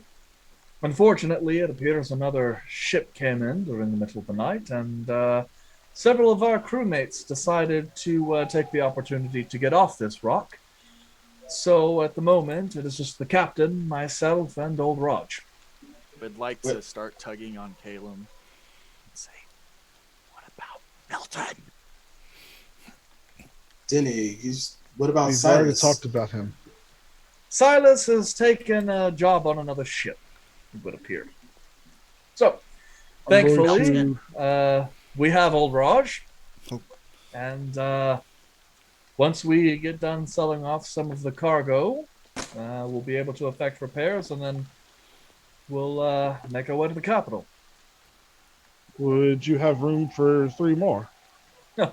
Well, at this rate, yeah, we wouldn't even have to charge you any passage because we could honestly use the hands. Who's the I, third? Hmm? Who's the My- third? My Well- recruit. We lost Silas, we lost Jakau, and we lost Lying Jim. Oh well, with a name like Lying Jim. He was good at gambling. Very True. good. He's always lying. Though, to be Perfect. fair, His At name least is Hurley Lying Jim. True. One money. But at least he helped out whenever the Sawagan rushed the deck. So Looks Pull over at Gandor. I kind of put my arm. I was like, we I don't give need Gander a him. side hug. It's like, it's all right. Fucking with you. They wouldn't survive at the Adamant's fire. Not in that hellish land. I know. Just rubbing it in. So, but yeah, Do you Caleb, know- who's your third? His recruit, he said. Young boy by the name of Milo. And then I, He's coming- I elbow he's him in the coming hip and to- say, his name is Milton. We need to go get Milton. And I start yelling and just absurdly and acting. His name is Milton. We need to go get Milton. I'm going to pull Gorebek down. Volred was We excited need to hear relax. the song. This is another song, correct? His No, name it's- is Milton. It's His just a name is tangent. yeah, with that, Caleb. Dennison, he's left. He's going up to the bar. He's like, I've had enough of this. Caleb, where is your recruit? Is he just asleep in the room, or is he off doing a task for you? No, he's still with his mother. Oh, okay. Oh, that's nice. So have you recruited him? Yeah. I told him we'd be leaving in the next day or two. And I said, does anybody know Draconic? No. No. No. Did he Okay. say cognac? No. I know that one. Because Volra knows cognac. Draconic. Not not cognac. Dragon. Draconic. Dragon speech. Cognac would be nice. We'd go for a glass. Well, I don't think they have cognac here. Shame. So we're stuck here for at least another 2 days. Yeah. But Milton could be stuck and dead forever. Well, isn't Milo with his mother? That is correct. So Then I'm gonna stand out on a table and I say, Milton? Caleb, do you remember that one time when you told me that biting people's throats was not cool? And you said that if I did that anymore, then I wouldn't be able to do what I want to do. Wait, to he be bites- better. he bites Yes. throats. Hang on, He used to. Arthur. He's Listen, we have vowed to say we are going to be better. We have vowed to say that no longer will we bite necks and break shoulder blades and cash checks that are in the name of blood, but only in the name of positivity and love and goodness. And I think that Milton deserves a chance to be whatever he wants to be. And we, as a group, because we've made the decision that we are now together forever for the rest of our lives until we never do anything else. Hang on, I'll get to you in a second. Don't worry. And then, if we do that, if we do this, if we believe in the power of the draconic ways, I don't know what those ways are, but if we believe in them, and I had a conversation with him for so long, and it was so good. Caleb, you told me, you said we should believe. Did he tell you he wanted to change? He said a lot of words, and I don't know what they meant. How many Caleb. times did he try to bite you? I don't remember because I fell asleep half the time when he was talking. It was late. Caleb, why is the goblin stuck on Draconic? There was an interesting individual that we caught yesterday, I believe it was. Yeah. And he wants to try and save him because he is on the path of righteousness himself. I have a more important question. How did we get volunteered to just be together? How did that happen? When There is no volunteered, Arthur. There's To be fair, if you're in the same room, he considers you in the same party. We're together. So just Goblin. ignore that for now. Just heck, he thinks the barmaid's in our party. She's That's a just very the way he lovely is. lady. She The likes boy who magic punched me in the people, face. so He wants to come too. It'd be fantastic. can't go inviting a bunch of children on the boat. One's enough. I don't want to just go to the boat. I want to go to where Milton is. Do you know Gosh. where he is? Flag nap? No, but that's why I tried to ask the kid earlier. He probably knows where he is. Probably not. He Well, we doesn't could even know where he is. Well, we could ask Butch, the guy with the grinning dragon. We could go right there and just say, hey, Butch, where'd you drag the dragon to? The And he would dragon. say, well, I'll have to say that I dragged him to the prison down the road. It literally is right next to where we are. Well, So given I've that inferred- he was a kobold, we probably killed him on the spot. That's what I've already told him. Oh, But so kobold. We don't know that. Guessing because he said it was really small, so it probably wasn't a dragonborn. Just Yeah. context clues. I mean, there's a chance he probably might be alive, but if he can't communicate with you doing common, he's probably not going to communicate with the guards. Yeah, he's probably dead. Yeah, Yep. probably. I'm alive. And Yeah. yes, a lot of the times it's because of trickery on my own part where I lie and I cheat and I don't necessarily steal anymore, but I lie and tell people things. And bite necks. I try not to do that anymore unless you tickle me. But that's here nor there. It was only yesterday. I think that's And- here. The guards looked tired and they potentially had maybe a spark of tiredness that would have hit them, and they said, I am tired. I am not going to murder this guy tonight. Are you talking about Milo? No. A kobold. Milton! Like, I really don't think the kobold's name was Milton either. I don't No, he just came up with it. I read dwarvish schematics and I'm confused. Dwarvish! Do you think the kobold knows Dwarvish? No, probably No. not draconic. I know. Milton! Look, if it'll get you to calm down, I'll go with you to go look for him. Oh, right, Lassie, let's go down to No, the... none of that. No? It's Oh, right, sorry. appropriation. I don't appreciate it. It's a habit that I have a lot to do. A It's habit? whenever I'm around people, it makes me feel... Gandor, if I go with him to find this thing, will you not get yourself in a lot of trouble? He's gonna spend half his time hiding anyway. Start to pull on my ears a little bit. Studying. And just in dwarvish to Izal, just good luck on the search for the kid. And returning, he's like, that's if anything, we get him to be quiet for a little bit.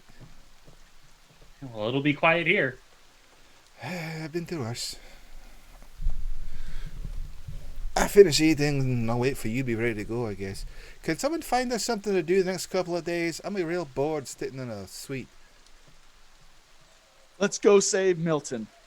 It's probably not going to take a few days, that's for sure. I grab Exel's hands. I grab Gandor's hand. And no, And I I'm say- not going. Hey, we'll be back tomorrow No, or tonight no. or 30 in like minutes. 20 minutes. Wait a Hopefully, minute. it's the latter. No, goblin. Or actually, hopefully, it's the whatever's not the ladder. It's the the foremost?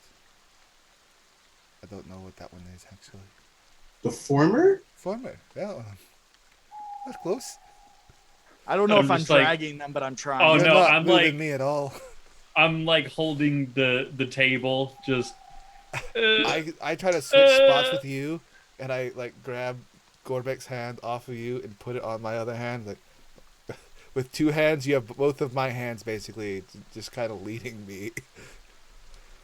You don't know where you're going. You're not lost if you don't know where you're going. You're That's- just not found that's- somewhere yet. Here's my hand. What's the definition? I lost everyone before we go. Caleb, where did you find this goblin? I've known him for a little bit, and we got on the wrong foot at first, but he's really working on trying to be a better person. It's been a very long and arduous process to get to this point. Still trying to figure out why you just let him leave. unsupervised? He has Easol. I Nothing will happen. I need peace and quiet for a few minutes. That's the one. It's like you don't even know Isolde, and you just let Gorebek go with her. Well, Izal looks like she can handle herself in a fight, which is what you need when you go around Gorebek. Hmm. Okay. At least this all will have something to do. That's fair. That's fair. Are y'all just gonna sit here and talk rings and circles? Probably. I'm just gonna enjoy my drink, and at some point, probably go and see about the church that caught fire and see if there's anything I might be able to determine about it. That's cool. I not gonna stick around for that conversation. I'm probably gonna go follow Gorebek and Isol.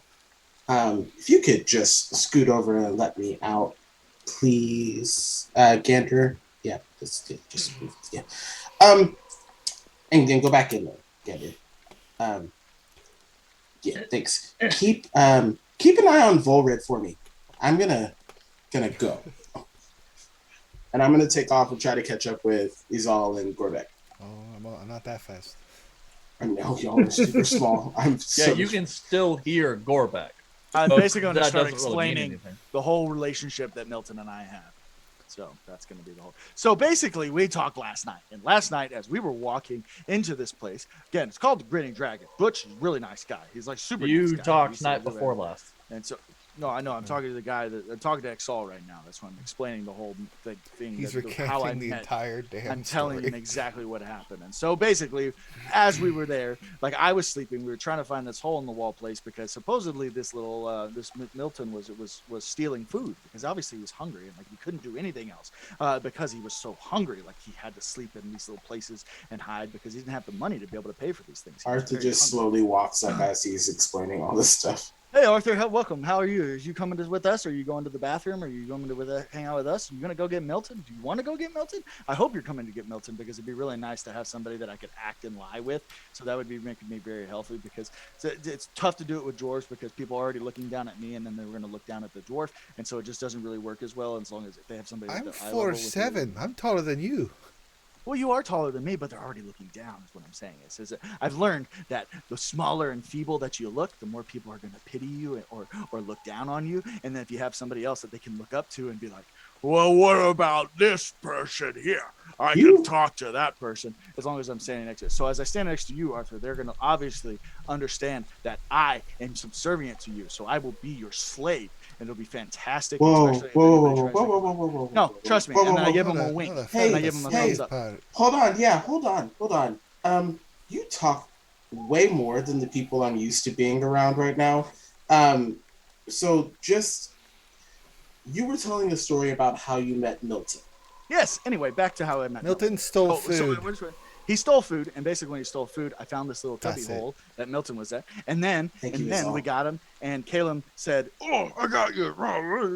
And then he tied him up because we basically got hired by Butch, who's again the proprietor at the Grinning Dragon. I don't know if I told you that already. And so as we were going to there, as he does this, Arthur takes some tufts of fur off of his vest and just plugs them in his ear, and just continues to walk. Probably for the best.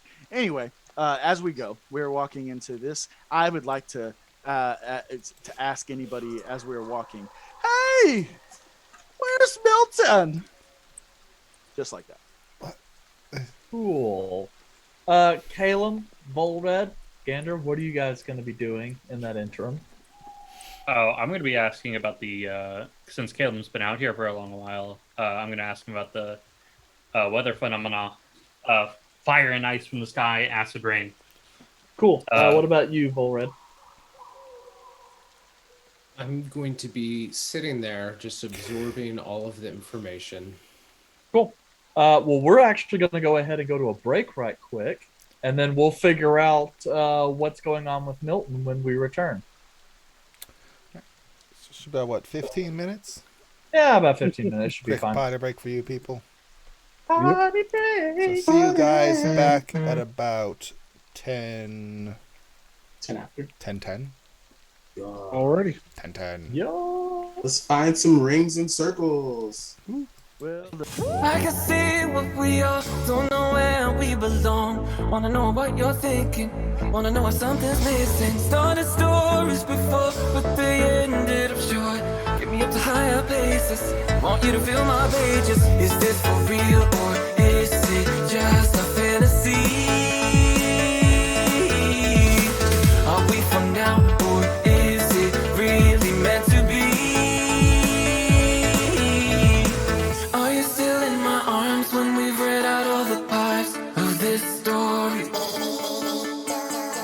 Far past the epilogue, will I still be in your heart in this story? Are you still in my arms when we've read out all the parts of this story? Far past the epilogue, will I still be in your heart in this story?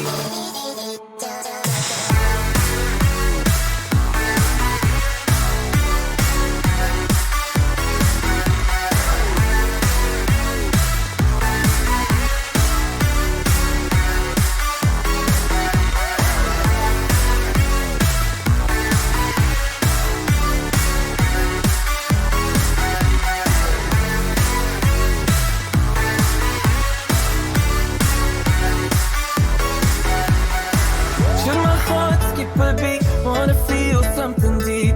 Do I really need your saving? You're the one on time I've wasted. Now the story is new, just a chapter or two. Will it be the same at the end? Don't want it to finish for you. Is this for real or is it just a fantasy? Are we for now or is it really meant to be? Are you still in my arms when we've read out all the parts of this story? Far past the epilogue, will I still be in your heart in this story? Are you still in my arms when we've read out all the parts of this story? Far past the epilogue, will I still be in your heart in this story?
Walking hand in hand on the ocean floor, down deep we wander. Louder we sing, no there is no cure in this together. I don't wanna tell you that it's not real. Nothing is a fairy tale. Everything about you is so unreal. It won't be pretty when it ends. Now how could I leave with your sweet love on me? Yeah, yeah. Something about you always makes it harder. When you got my lipstick on your white shirt collar.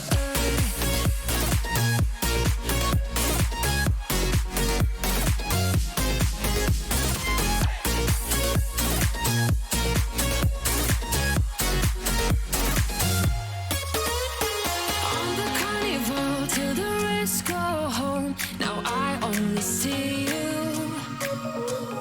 Hearts and letters carved into the shore. We'll never grow old.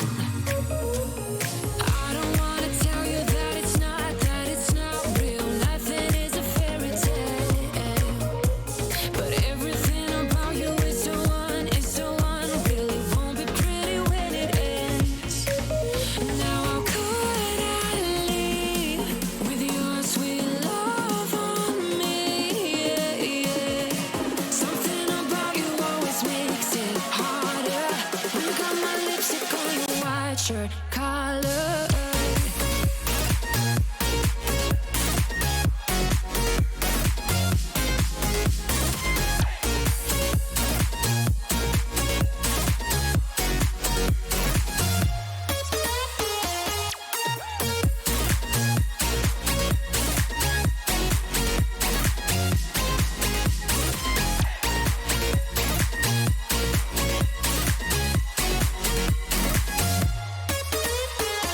When we should stop, we go further.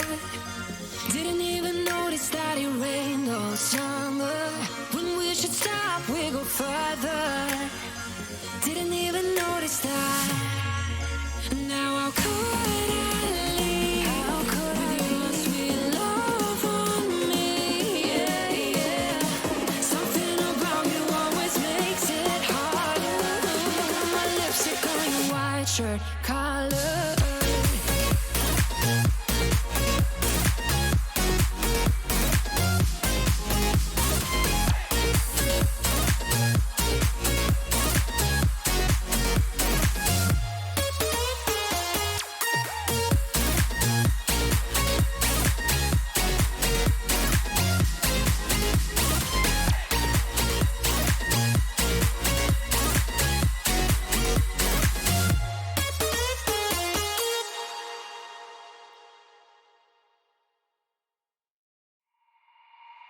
Walking hand in hand on the ocean floor, down deep we wander.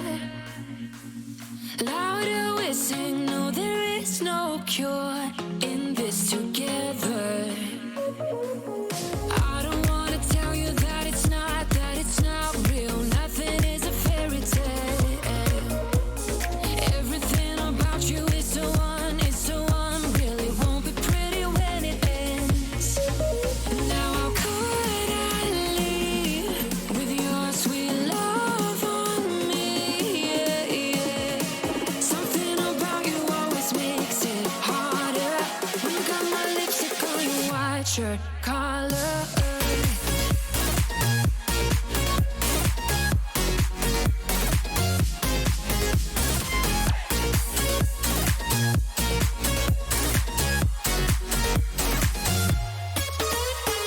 On the carnival till the rest go home.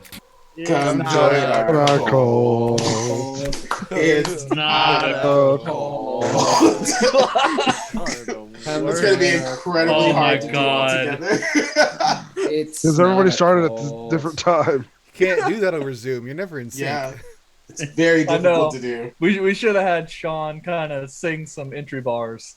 Redo, go. Redux. Enjoy No, our no, no, no, no. cult. Come on, guys. It's, It's not, not a a cult. Come join our No, cult. break is done. Benito. That's what you All say. right. This is how we get. This is our map measure Oh thing. shit! Okay, so Izal / Gorebek / Arthur. Yeah. Hopefully no slashes, because I was on death's door last time. I've I got don't an think axe I that's really- got slashes. Yeah, the last thing you should have done is join a combat character with someone who is likely to incite combat. That's fair. But, you know. I wanted to get away from the awkward staring of Bullred for a moment. Yep. And We'll find out which one you like more.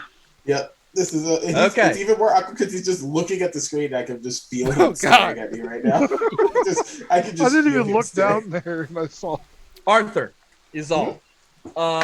The monotonous tone of Gorebek's incessant speaking has slowly started to just wash into the back of your head until all of a sudden he freaks out and darts out above you towards a group of guards that are standing post at a small intersection next to a house. No. That's not good. That's not good. No.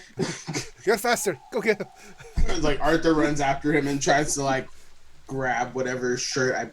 My understanding, he's wearing like a suit. Gorebek, as you approach, the guards kind of glance over at the commotion, seeing the rampaging goblin quickly moving to their swords, not drawing, but very curious what's going on, as another one is kind of like leveling their spear. Gorebek! I'm gonna slide on my knees to them like this and be like, please tell me that Milton is alive. I'm gonna attempt to still grab him. It's muddy. That slide can go a lot farther than you think it's Yeah. going to go. The guard is not I've really got a paying +3 attention. athletics, so I should be able to. I can handle this little body. All right, it's not the size of the boat; it's the size of the. Nope. It's the motion of the ocean. It's what you're trying to go for, and it's It's not the where we're going. viscosity of the mud. Anyway, Ditto.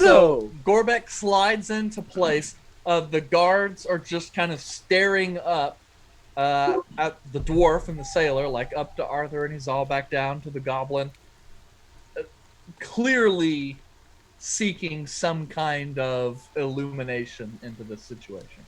He just wants to see his friend that got arrested. The kobold that got turned in last night. The kobold. They got turned in last night. His name is Milton. The guard just kind of look back and forth and goes, "Aye, goblin. Friends with the kobold, huh?" Friends is he literally met the kobold last night. He's got. You're like, a right. He's short more like a person. brother. Oh, the relationship's not going to help either. It's more like a short person thing, you know. I'm a dwarf. I'm short. I understand, but they're like small and scrawny, kind of on the outskirts of town, kind of people. Brother. Don't understand. All right. Yeah, we got the kobold. He's sitting over in lockup at the guard tower. Is there a way we can see the kobold? I want to faint into Exil's arms. Right in the mud. It's all. No trust falls here. Oh! He's like, dude, I literally met you 20 minutes ago. I grab his hand and I pick him up. Get up. Do they have visiting hours here, perchance? Don't know if that's a The thing. guard kind of looks around and goes, "Yeah, can't say anyone's ever wanted to meet a kobold or." Anyway, the kobold, he's wanted. Most likely, they'll put him in the stocks and cage and just kind of leave him out. But Typically, would this be like a till they're dead kind of thing? languish and starvation would be the punishment. I would like to lean over to Exal and be like, humans, vicious brutes. Do I hear that? Yeah, you did. He was not being at all Nothing quiet. Gorebek says is quiet. Yeah. And, I'm just like- the guard's just kind of looking down going, huh. I know. I like very coyly, just like, bro, stop. Monk damage. Yeah, stop. Anime style, not on the top of the head. Yeah. let's say if we wanted to find a way to get him pardoned in a way, we could take him off your hands so he's not going to bother you anymore. We're going to leave town, and our friend here's just kind of really attached to him, and we think we can. He's on the kick about getting him to turn over a new leaf or something, and Wait, starvation's bad. Hold on. Captain Silverleaf used to say this word all the time. What's his bail? That's The guard kind of goes, well, is it lying Jim? I don't really know. Yeah. You'd have to talk to a quartermaster or jailer about that. Bailiff. But Where are they at? and they just kind of glance over and point out to kind of a large kind of watchtower that sets off near the harbor. Down there, that's where we put the ruffians. If you're Milton, from what I understand, was a thief of some food, ultimately he'll have to make restitution to the owner of the Grinning Dragon, and that's assuming you can make a decent enough case to have the kobold released. I mean, after all, his particular tribe has amassed a rather large amount of animosity with this village over the years. So, question: are we okay? Guess I'm confused here. You don't know what his bail is set at, but we could be paying for all of the grief that his tribe has been. That depends on the bailiff, on what you're able to work out. I do know that at the very least, restitution would have to be made, and given he's a member of that particular tribe, I imagine some other form of restitution may have to be made. But the bailiff would know this information. Yeah. At least the bail. You might have to. I begin to run toward the bailiff. No, I am grabbing him. I am not letting him run off without anybody being present. I'm not going to do that. Okay. Yeah. You go ahead, grab his shoulders. His feet are still running. Just... Wait. But he said, and then we need to go. And he's not be going anywhere. He could have got stockaded. But he's not dead. Have you ever been stockaded? But he's not dead. I don't even know what it means. It sounds awful. You get that locked up in your head. That it was a weird. They probably take these little pointy things and then they start screwing them into your skin. And when they screw them in your skin, they go in one side and they go out. And then what you do is you get a really hot fire poker, the one that you've left in overnight. Okay, where is the bailiff? How do we get to the bailiff? I think they're down here at the place, right? Do we need permission to go see the bailiff? The guard tower. Do we need permission to go see him? No, it's okay. Generally just where the guards meet. We'll head to the bailiff. Thank you. Come on, little one. I would like to stomp. I'm still lifting you. You're not stomping. I'm still holding you. Then I will stomp in the air. Exactly. Like he's still walking. Okay. So you guys make your way towards the guard's tower. Volred, Gander, Caleb, what scintillating conversation are you guys having in the feast hall of the Charming Moon?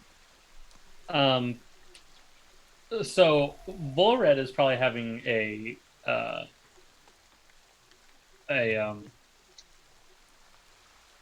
knowledge spike, but I'm just kind of getting the gist of why some meteorological events happen, and what portents we can see to and observe to make sure we can avoid trouble from the sky or the water. The weather isn't really my area of expertise. It is something I have been trying to learn, but I have not had enough knowledge at my hand to be able to figure out what's going on with the weather. All I know is it really sucks a lot. Yeah, he's all had a shirt she likes ruined by, I guess, some acid rain. You had a What is- ship go down in a blaze of fire. That was fun. What is this Uh, acid rain that you referred to? So you know rain, right, Volred? Like just rain, water from the sky. Why, of course. Do you know what acid is? Possibly. Mix the two together. That's exactly what it is. No, hold on. Acid, as we are referring, is something that melts things. Good point. I have heard it of another thing that, well, And I figured, so I took the alternate course. So it is rain that melts things. Acid rain. why are we talking about the weather? Well, because normally everywhere else there is not acid rain or fire from the sky or ice from large chunks of ice from the sky. That and you're stuck on this island because of the weather. Because well, no, we're stuck because of Swab. Oh, okay. There was a pirate band that attacked us on the way in to Air Ariel, and It's interesting because when one finds something to not talk about, it's usually about the weather. well, usually weather's boring, but weather plus magic is not boring. Caleb, you were saying something about a church burned down? Yeah, a little ways away from here, there's a church that burned down, and all the priests and everything were stuck inside, and were Some not of able the to get priests. out. Yes, and quite a few of the priests ended up dying. Is And- the guard on the case? Is there an investigation open? There is, but it's been about a little over a week, correct, since the fire actually happened. Almost two.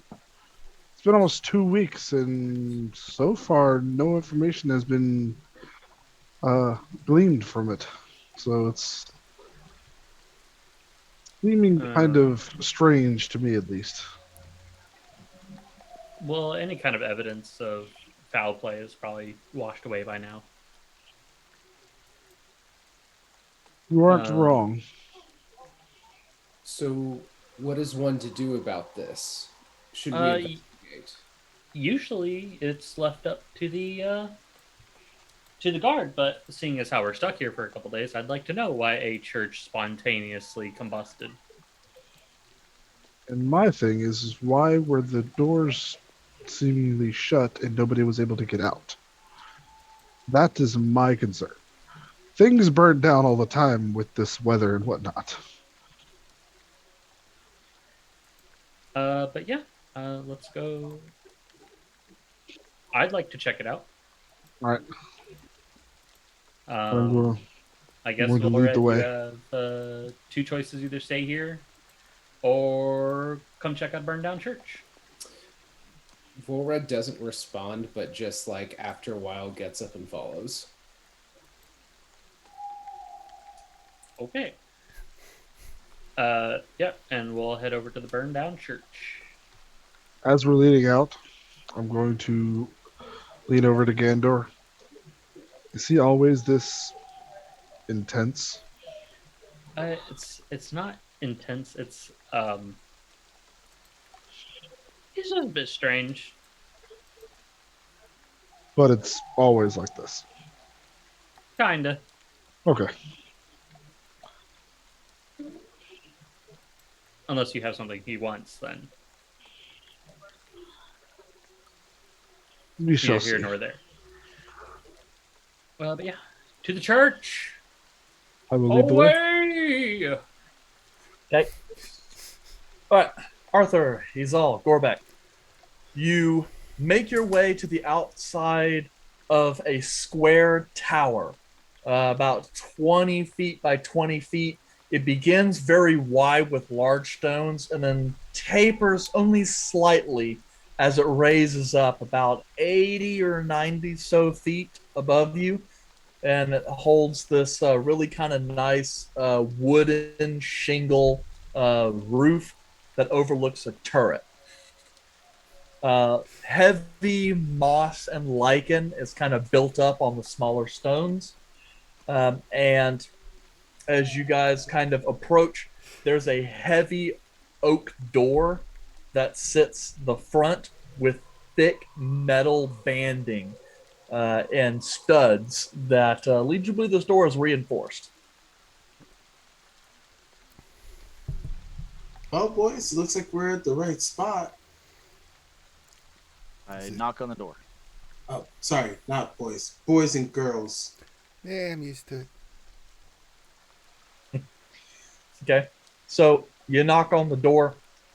The door opens inward, and you see kind of a guard, kind of rusty, kind of splint mail, and some kind of stained underclothing. Just kind of glancing down a little bit at you guys. He wears kind of a rough black sash across his chest. He goes, yes? We have come for the justice of the kobold named Milton. At least he said yeah. kobold this time. Yeah, he did make an improvement. We need to know what the bail is for Milton, the kobold who steals food from the grinning dragon. Yes, the kobold. Come on in. Okay, not a quick gesture. All right. So you kind of step in, and this room is kind of basic. There is a holding cell off to one side that dominates a corner. Just next to that is a staircase that leads up into higher levels.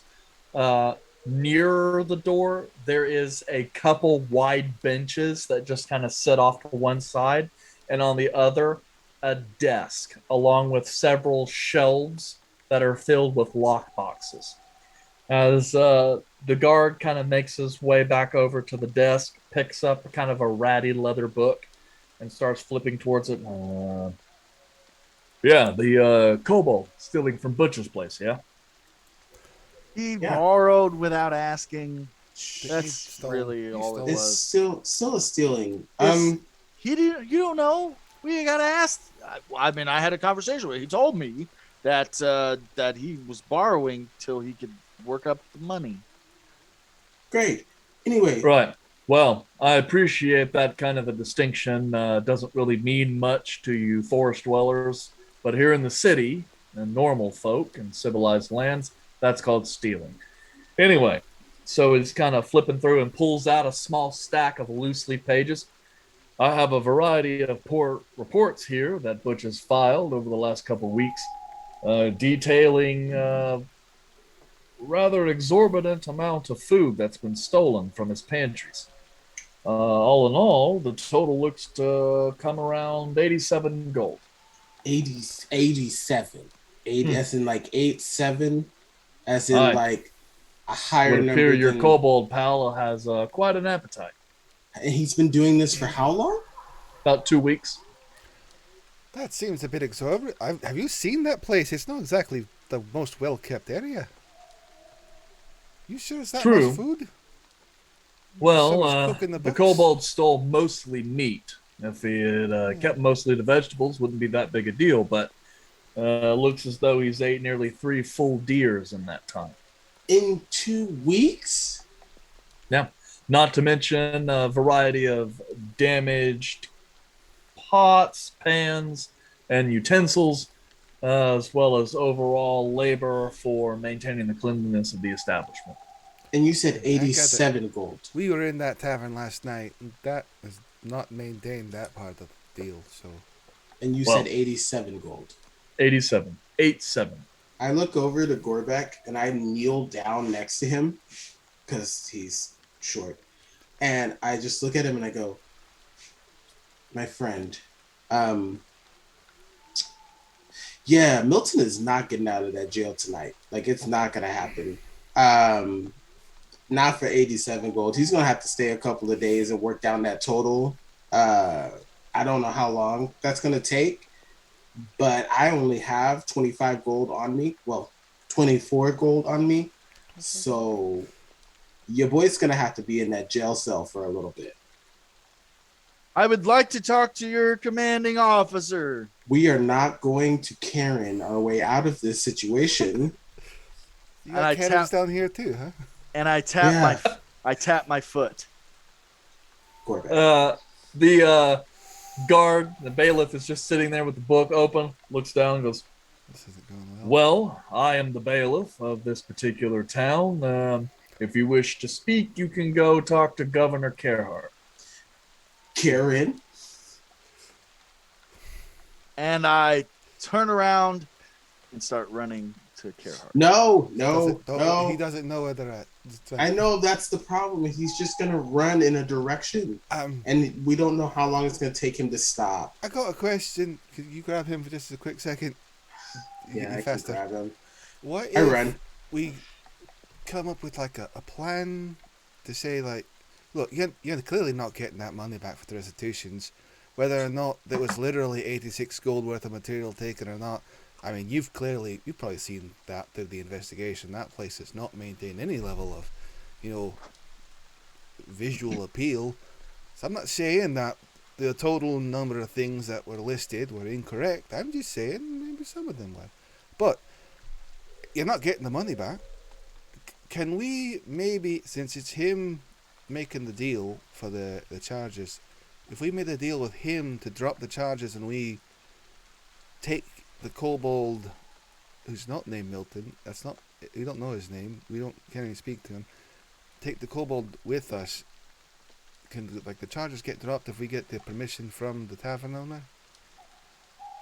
The bailiff kind of glances over, flips through some of the pages, just kind of eyeballing you in the pages again. I guarantee Well, you, the kobold won't stay here at all. And he kind of glances at you. Technically speaking, as per the law, he's only being charged with theft. So long as Butch decides to continue to hold on to this, he'll be kept here. If Butch decides, however, to not seek restitution, well, the only other thing we have to hold him on is the fact that he's a kobold. That's not a crime here, is it?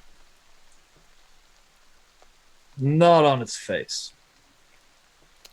About Gotcha. his butt. Gorebek. Oh look, He's good Arthur. done. Good Arthur. I haven't caught him yet. he had time to double back just to make a quip. I don't know where it's at. Circling around. I'm on the trail. He just follows his own footsteps. Just, all right. as I run, I don't know where I feel like that's our the best. place is. Where the governor lives.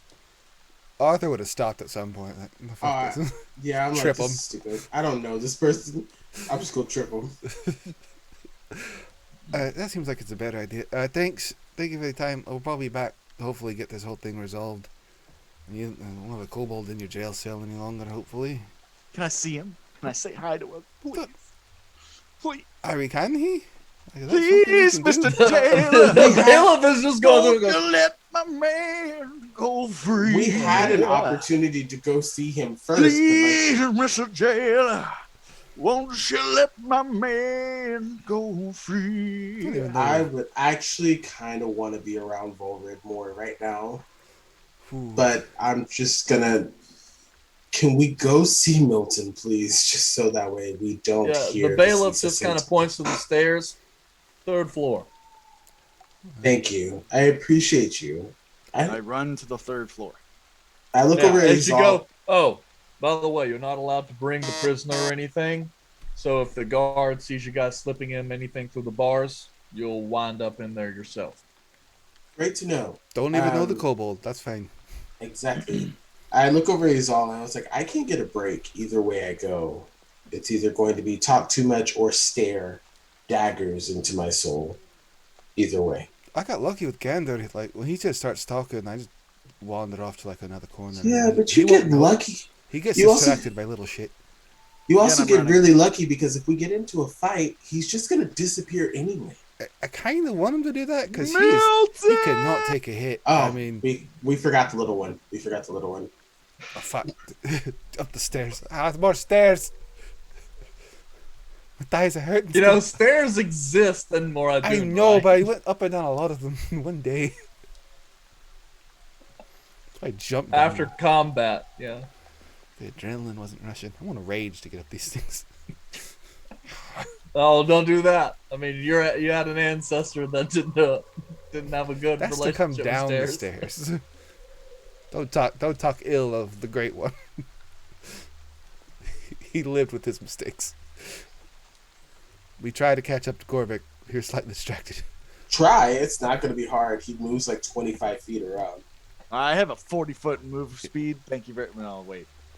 Dear God, you don't know. You do not I think have a you're. 40 I think foot. you're at 30. 30. I'm Yeah. 30. Oh, okay. Goblins are I pretty don't know quick what I for thought being was- small. But I have 60 foot of dark vision, so suck it. You can't move as fast as you can see. So It's kind of a good thing. Otherwise, Yeah, I'm going to say, that's kind of a good thing. he'd have to leap before he looks. he would So do it we're gonna anyway. try- But yes, you guys make it up to the 3rd floor and find little Milton, a little green kobold, inside of a small cage near the back of an already small cage.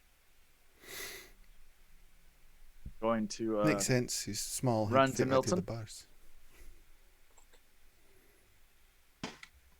and I run up to the bars. Milton, I swear to God, I'll get you out of here. Yeah, and as you And guys then- kind of approach, you hear the cage just kind of rattle, go. But the I last try- thing he saw was him getting him arrested. My Oh. best to speak Draconic to him. So whatever I think I know, that's what's coming out of my mouth right now. That's what it is. Gurgles, a lot of like, any like, Okay, You're basically just repeating what roll this me guy a is saying straight to him. intelligence check. He's repeating what this guy is saying to him. He's just mocking sounds. Okay, 8 plus intelligence. 8 plus 0. So an 8. Yeah. So you see Gorebek make a variety of very, you're sure, offensive, draconic-esque sounds, along with a variety of like miming hand gestures. Can I tell whether or not he's offending? I knew one of those words.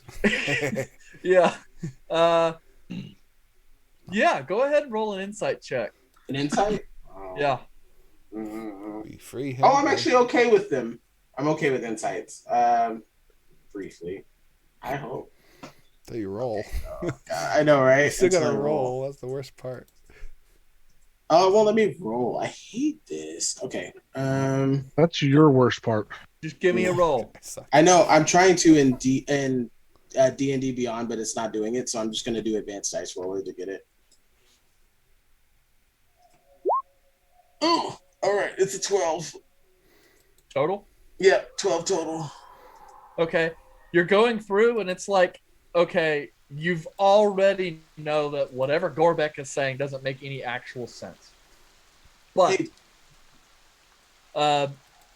The little kobold is just kind of looking at it,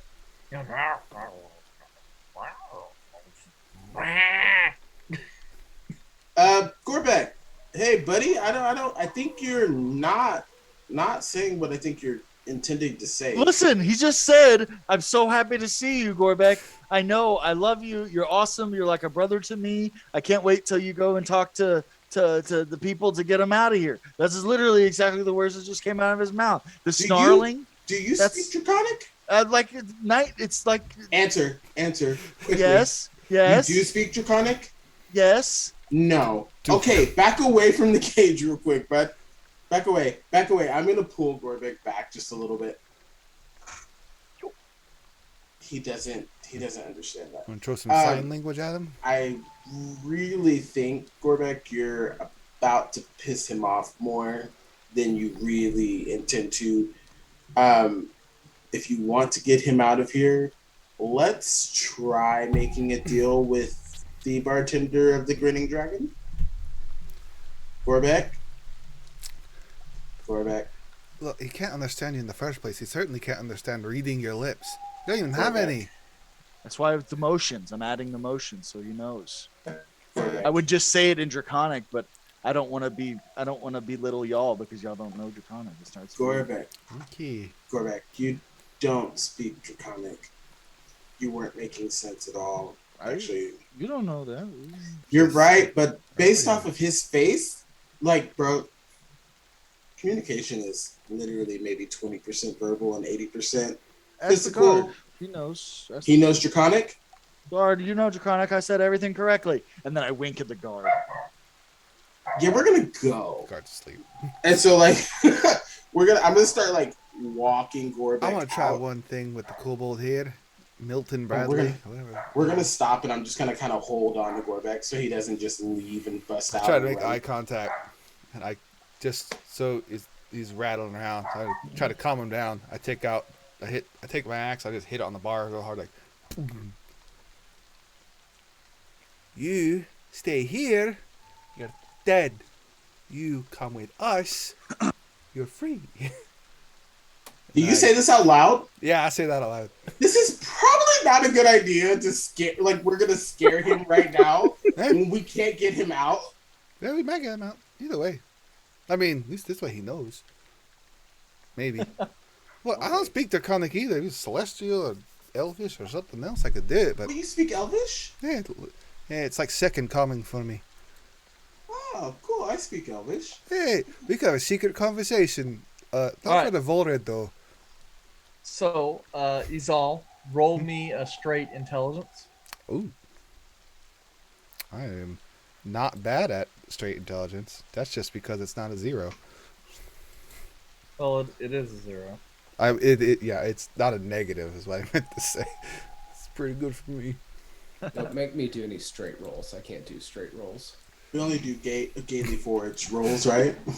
Oh my goodness. Well played. So 12. Looks like a 12, yeah. Did you roll a 12 or was that my roll? Let me check. Oh, yeah. You rolled a 12 too. Hey, that's better than an 8. That is. Okay. As you make it, you see Milton, the kobold, kind of glancing at you. The eyes go really narrow. And you're going, and he just kind of like leans back a little bit and just kind of nestles down in the cage. Wait, you calmed him down. Yeah, usually physical threats you'd help a little bit. You threatened him? No, you heard what I said. I know, but you said he would die if he stayed in the thing. I didn't was realize just you were being... I was stating the Intimidating? obvious. You, like, flexed on him. That's rude. Look, if it got the thing to calm down for a little bit, at least we can maybe let the guards calm down a bit too. They're getting kind of edgy, especially with Gorebek here. Being Gorebek is going to be a problem. I literally am saying this as I'm holding him. Like, yeah. I'm talking to you while you're holding him. I was like, oh, yeah, Gorebek's going to be a problem. We should probably get out of here. And probably go back to the tavern with everyone else. Get Gorebek to his person and try to figure out what we're gonna do about this. Alright, yeah, sounds good. I don't know. How tall is Gorebek, by the way? He said 4 foot. Like 4 foot even? How much do you weigh? Probably like 60 to 80 pounds, soaking wet. Oh, that's it? Cool. I'm gonna lift him up and put him on my shoulders. I'm a scrawny guy. I'm taller than your average goblin, but I'm skinny. Gorebek Sorry, gets- I'm just imagining you turning around and leaving the cell and Gorebek's face just smashing into the top of the bar. I would dip down. It's like having a kid on your shoulder. I'm wiry. Wiry. I'm just gonna put him on my Kid that shoulders. can stab you. I just trust. At this point, I'm trusting that this is the best way to keep him from just randomly running off. At least if he's gonna talk, he's gonna talk. But if I can maintain him for a little bit of time, that's the goal right now. That And part this is is, the tall. yeah, Gorebek's just super happy right now because you just crossed something off his bucket list. Being tall. No, riding a human. Human! Yeah! Ah! I am the human rider. Okay, so you depart the guard castle or guard tower and head towards the grinning dragon. No, we're gonna head back to the charming Moon. moon. Okay. Yes. Meet up with the rest of your party. Yes, if So you they think. if they're there. So you think. Don't Okay. split the party. You'll never fight each other again. So, Calum, Volred, and were you coming too, Gander? Yeah, Okay. I instigated it. Okay, yeah, I was just gonna make sure. You know, Gander being Gander. You guys depart into the pre-noon, late morning. The rain has eased up quite considerably to the point where it's barely a drizzle. And you guys descend down the upper quarter, down towards the lower quarter, and you guys take a side road near the grinning dragon, where you guys see this elegant wrought iron gate that surrounds a yard with a little stone building in the back, beyond which lies a graveyard, and then where should be a large stone chapel instead lies the ruins of a temple.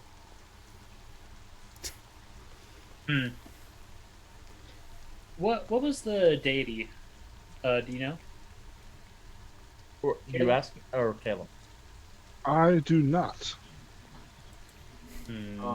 But Caleb, you would know that typically in Akari culture, temples like this would generally rever multiple deities. So it's just a smorgasbord. I don't know if they revere a specific deity, but I know most churches of this like revere multiple deities at one time. Okay. So you guys stand at the outskirts of the churchyard. Were you wanting to head in? Yeah, is this still a like? Do they have it like cordoned off, or is it just kind of? Not really. The ruins have just kind of been left there. Okay. As we're yeah. standing there, Volred just kind of states, "Such a shame. So unhonorable. We must do something here." Well, I didn't take you as a church going elf, but I've been surprised as of late.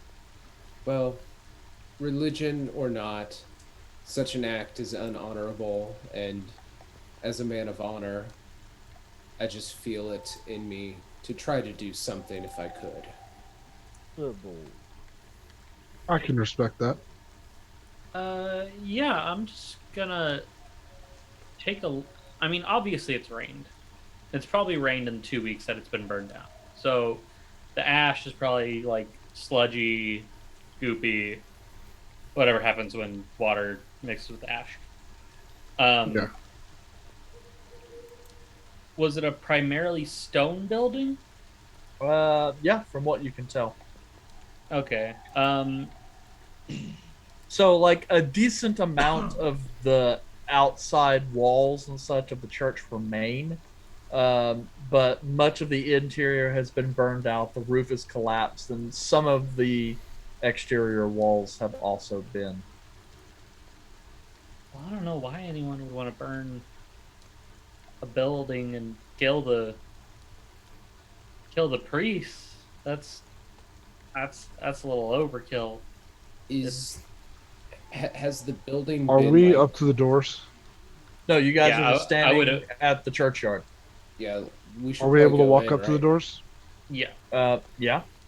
Then I'm gonna go up yeah. to the doors and see if I can see if there's anything blocking the doors that may have gotten missed in the initial walkthrough. Okay.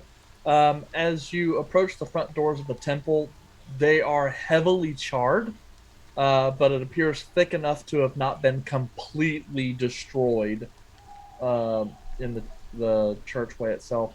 The doors actually lay open and ajar, slightly kind of swaying in the breeze, and kind of pushing in. You see actually a rather familiar sight for you, Caleb. It's built in a very traditional style of church for the Akari area, just a long kind of pew area where it branches off into three alcoves, each that would typically house a shrine. And then off to one end, there's another section of the building tacked on that would normally uh, serve as some sort of rectory or something for priests. Yeah. Just kind of taking a glance. Much of the rubble from the rafters and the roof lay on here, and so it is thick. Much of the soot and ash has been washed away in the rains over the week, leaving only matted piles of stone and debris. Um, and Can would I be able to suss a way to figure out the origin of the fire? it's possible. Did you want to investigate it a little more? I would like to make an No. investigation check. Can I help him with that? Sure. Are you trained in investigation, Caleb? I believe I am. Let me double check.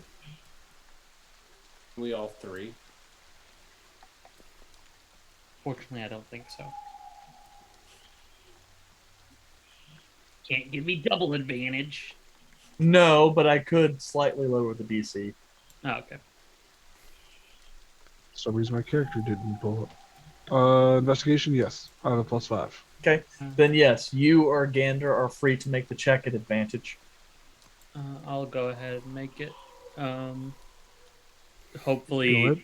the knowledge of from the adamant spire and smith work and use of fire would.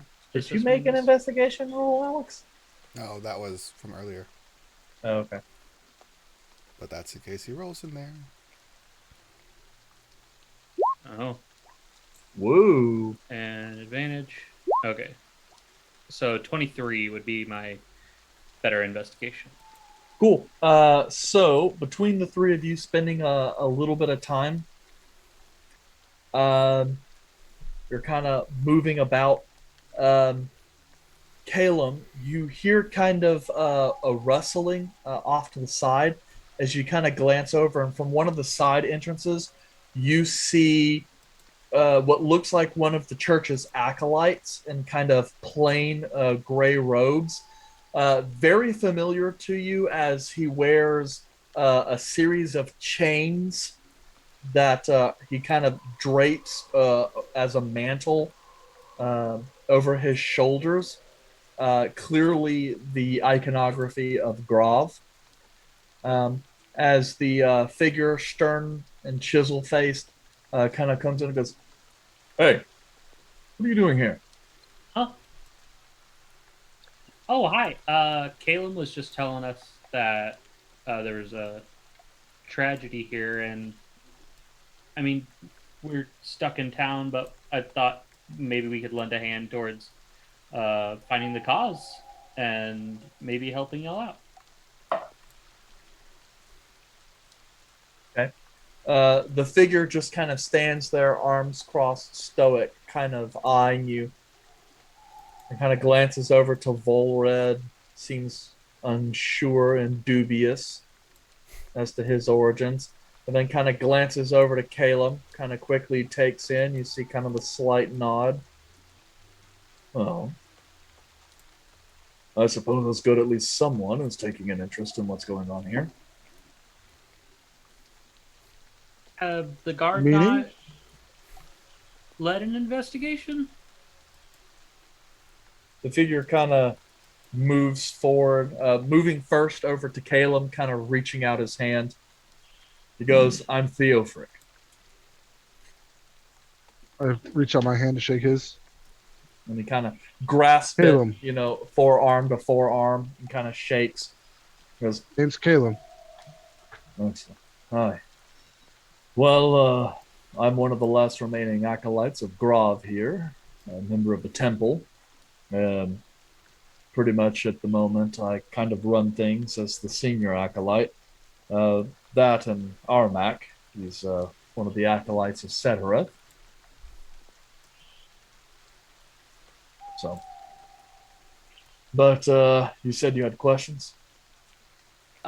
Yes. And I know it may be painful to pick at old wounds. But I mean, the obvious question is, did y'all have any enemies in town, or maybe from another island who may not like y'all? I haven't met many people who don't like church people, but I mean, sometimes there may be interests of conflict of interest, and which can lead to unsavory encounters. Yeah. Well, basically, yeah. So, I wish I could give you lots of information, but the truth is, we don't know much ourselves. The temple here is actually dedicated to a triumvirate of deities. Specifically, as I said, I serve Grov, Armak, he serves Seterath, and then we also have Uraka. And that's the three deities that served in this temple. And we actually have a collection of clergy that mind it. And one particular night, as we are doing our evening rituals, which one acolyte from each of the faiths performs their rituals throughout the evening, while the rest of us remain for the evening in the bunkhouse out to the side. They were in the middle of their evening consecrations when the temple suddenly caught fire, and rather, well, So rather you would, intense one too.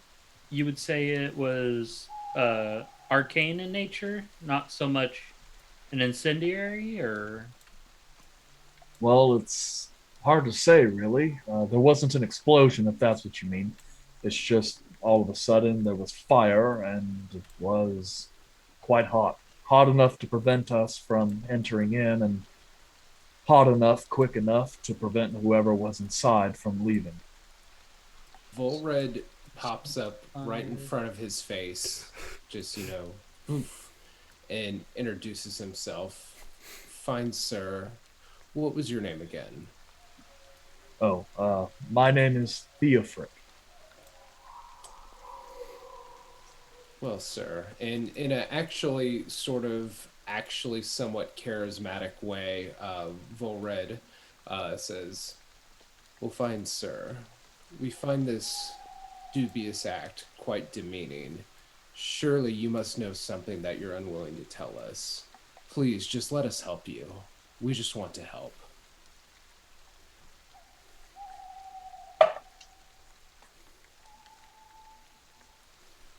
Okay. Leah Frick kind of glances over. You're an unusual individual. But truth be told, there's not a whole lot directly I can tell you. Once the church burned down, the guards kind of swooped in a little bit and cordoned off the area and did their own investigation. And as far as we know, Sir Gerhardt's men were supposed to be looking into it. We've been asking for an update as to the status of the investigation, but as far as we know, they poked around for a couple days afterwards and have pretty much just allowed the investigation to go fallow. So I'm not really sure what they know or whether they've simply given up on trying to figure out what's happened. And you have no inkling yourself? Well, Or rumors that you may have heard?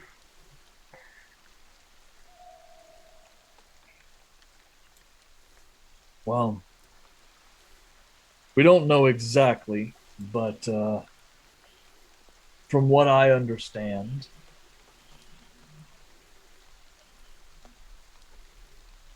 they did some investigation into the forests west of town, trying to see what could have been there. We had heard rumors from some of the other acolytes that footprints were seen leaving the temple. But when we brought this up to Sir Gerhardt's men and the town guard, they seemed uninterested as to any validity towards that. Was there the smell of brimstone or sulfur? Any disembodied voices during the inferno? Well, not that we could hear. We couldn't even hear the sounds of the acolytes screaming. Though, as I said, it was a pretty raging inferno, so most likely the sound of the fire would have occluded any sound of screaming. Caleb, I know you've been here for a long while. Do you know any rumors of demonic cults, devil worship, anything of that matter? I don't know, DM, would I? Well, there are crackpots in every corner of the world. None necessarily that you know of in this area, though you haven't spent a lot of time here, so you wouldn't really know. Occasionally, backwater towns and areas like this do have holes and hideaways for pirates and other brigands that kind of make their way in the seas. So places like this are occasionally raided. But this is... Cult. It's not a cult. Yeah, it's hard to say. I'll relay that. Okay. I haven't really been here too long, so I don't really know too much about this place to know about cults. Any of the rubble? Right. As you guys are kind of having this conversation and continuing to pick through the rubble, you do hear another voice kind of shout out towards you.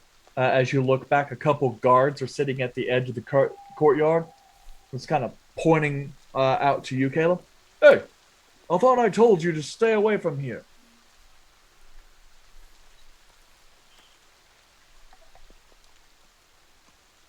Yes, but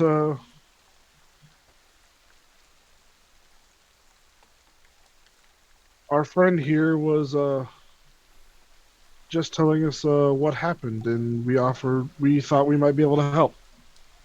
And the guard's like, you don't offer. And then Leofric kind of steps in and goes, you, piss off. And then the guard just kind of sits there. It looks aghast, and he goes to kind of take a step towards Leofric, and then Leofric kind of, moves over to square off against him. And the guard just kind of looks Leofric up and down, and it's like, and just kind of turns and leaves.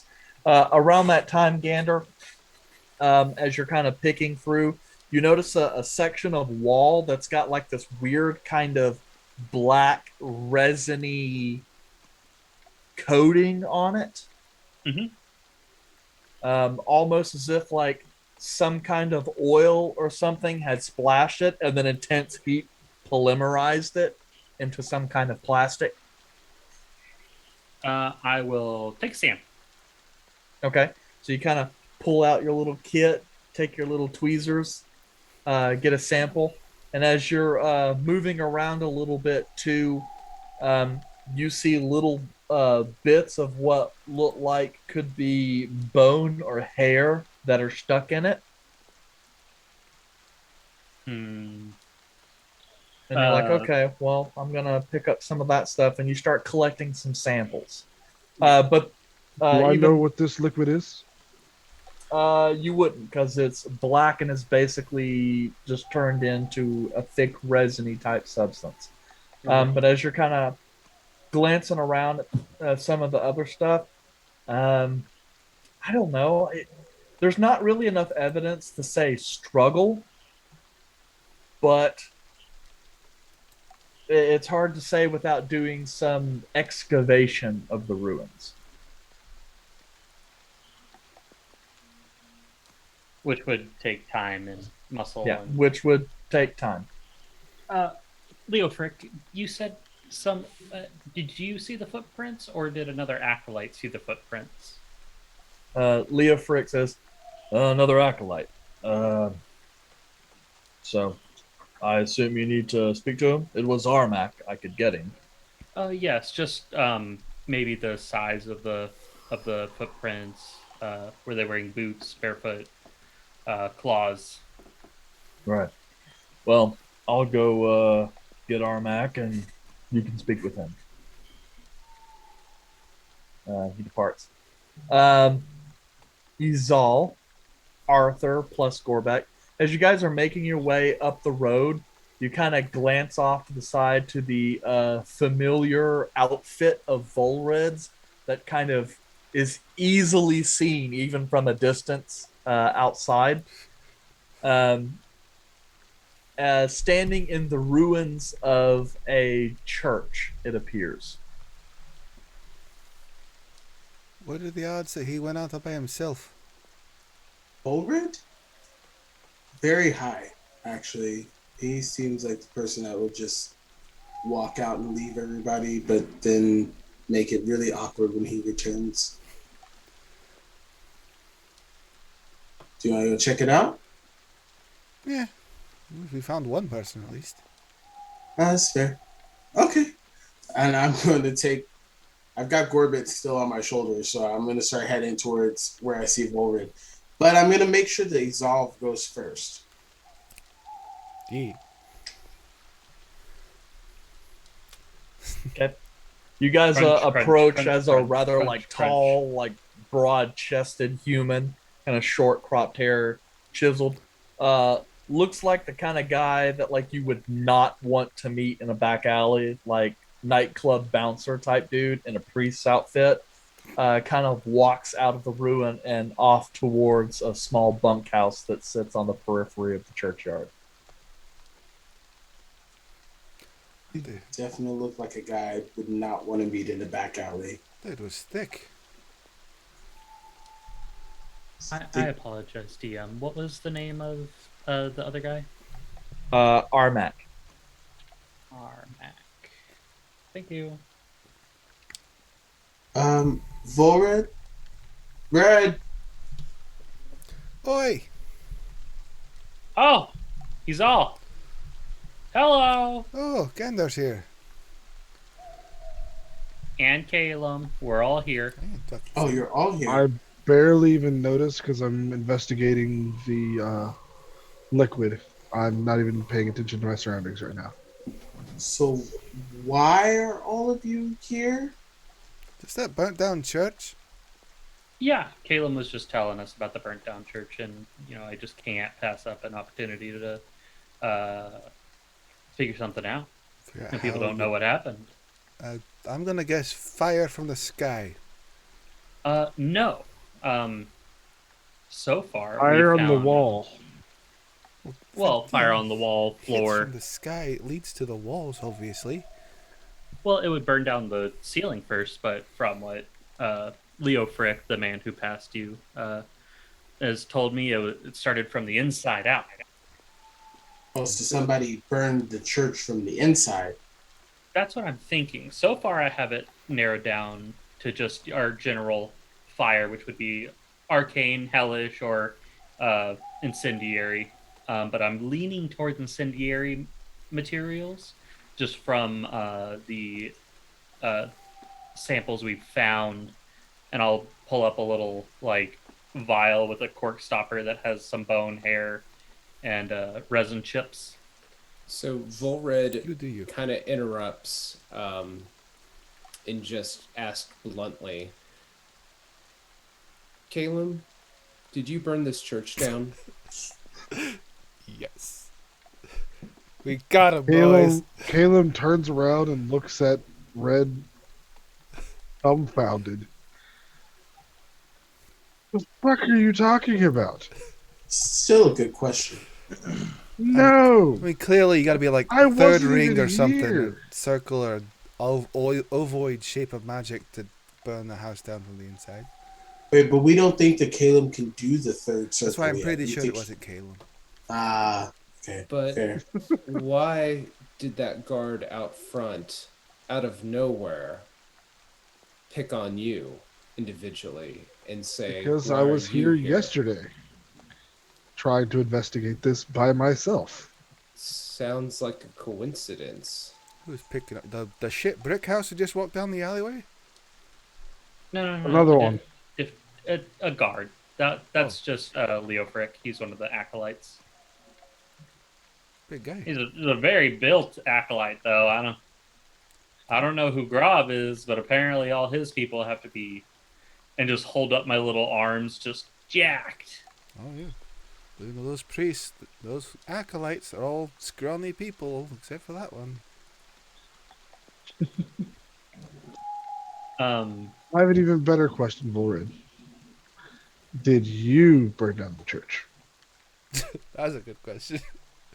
That is also a fair question. Where were you from 2 a.m. to 5 a.m.? Well, I mean, this happened yesterday. It could have been around the time I was saving my dear friend Arthur, and it could have Well- also been the same time where we were eating some fine, good shawagan on a boat. Well, Well, technically, the this fire started burned 2 down weeks ago. 2 weeks ago. Oh, then why are you blaming me and asking me where I was yesterday? Why are you blaming me and asking me where I was? But I wasn't here 2 weeks ago. Arthur, where were you 2 weeks ago? On the boat? Yeah, story checks out. I was there too. Why I've been would on the I boat. Get on a boat to burn something down, to get back on a boat again, to come back and burn. Precisely. Wait, I'm stupid and this is still going over my head. Where are we getting at on this? Are we blaming each other for the burning down of the church? I think I one think- was an I think honest they're- assumption. The other one was just kind of retorting it back for the same reason. Exactly. Gander. Caleb? I don't Yes. actually think he did it. as you're kind of looking around, kind of half having a conversation, half collecting stuff, you're moving some rubble out of the way, and you notice some section of the wall and floor are the stonework was melted. Waddle on over Nature. Can I attempt a nature check? For You don't need one. Okay. there. That's great. Stone like this only melts with incredibly intense temperatures. Yes. So doesn't melt far fixed far things. above what would the only natural place that something like this would occur would be inside of a volcano. Which I've been. I don't put to the rest that there might have been a volcano that just sprouted out of the middle of this place, though. This place is crazy. Yes. Volcano Not weather. wrong. Is all. I will humor the idea that maybe a volcano spontaneously formed and then Hold on. deformed. Volcano store. Let me check for pumice. Eric, no. I see no You volcano. know, that's a really good idea. Eric, May I no. check that. for volcanic rock with my knowledge of being in Stone. a volcano and around volcanoes. Oh, Spontaneous You would like to use volcano. stone cunning? I would like to use stone cutting, please. All right. Perception or investigation or nature, your choice. We'll go perception. 'Cause yay me. Yay. Yeah. Do. And with stone cutting, it's considered expertise. If I find my perception, there you are. So instead of a +2, it'll be a +4, so +5 total.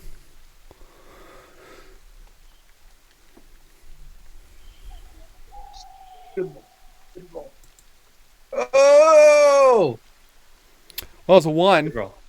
So no! Oh no. Oh no. I'll be honest, I did not really spend a lot of time worrying about rocks up in the north. So Yeah, you Zellas aren't exactly known for your traditionally dwarven traits. Just hit it. Hit it hard. except for smithing. Ah. That's the only thing they're known for. it's too hot. Even the pumice melted away. I'm gonna mark off random volcano. I'm not too sure. I'm pretty confident in my skill, but I'm gonna mark that one Yes. off here. But the areas of melting appear highly localized. So what is that? What is that thing that could melt stone? That would. Melt stone? It's lava. Yeah. Lava? Oh, so Magma. Really, something really hot. So not Do we know the actual catalyst yet? not alchemist fire, not. Alchemist fire doesn't burn hot enough, typically.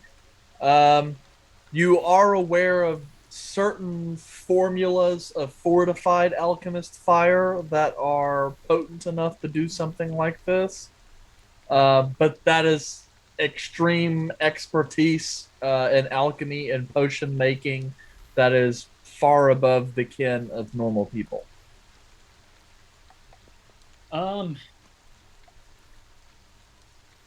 Is there, I guess, pumice that formed from the melted rock? Not really. It looks like much of the stone was like melted and turned into like metamorphic rock.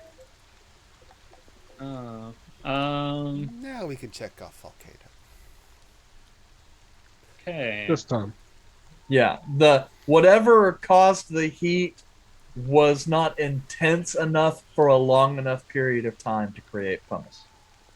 Well, so far as I figured, they couldn't hear screams, so I'm gonna keep on instant death. So not much suffering. Has anyone talked to any of the clergy? Yeah, we're waiting on Armac. Leo Frick went to get him.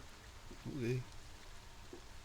But I'm really surprised. Apparently, the guard investigated this shortly after it happened, and they didn't find anything. But I mean, what? That's what you get for having the local guard. I leave you for that stuff. I'm not looking forward to it. Yeah. Yeah. There's a shuffling of rock as Leofric returns with a kind of thin, though athletically built, olive complexion individual. Um, kind of short, cropped, curly hair that actually seems to have some kind of ritual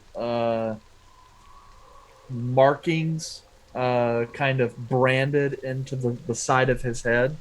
Oh, religion is out of my boathouse.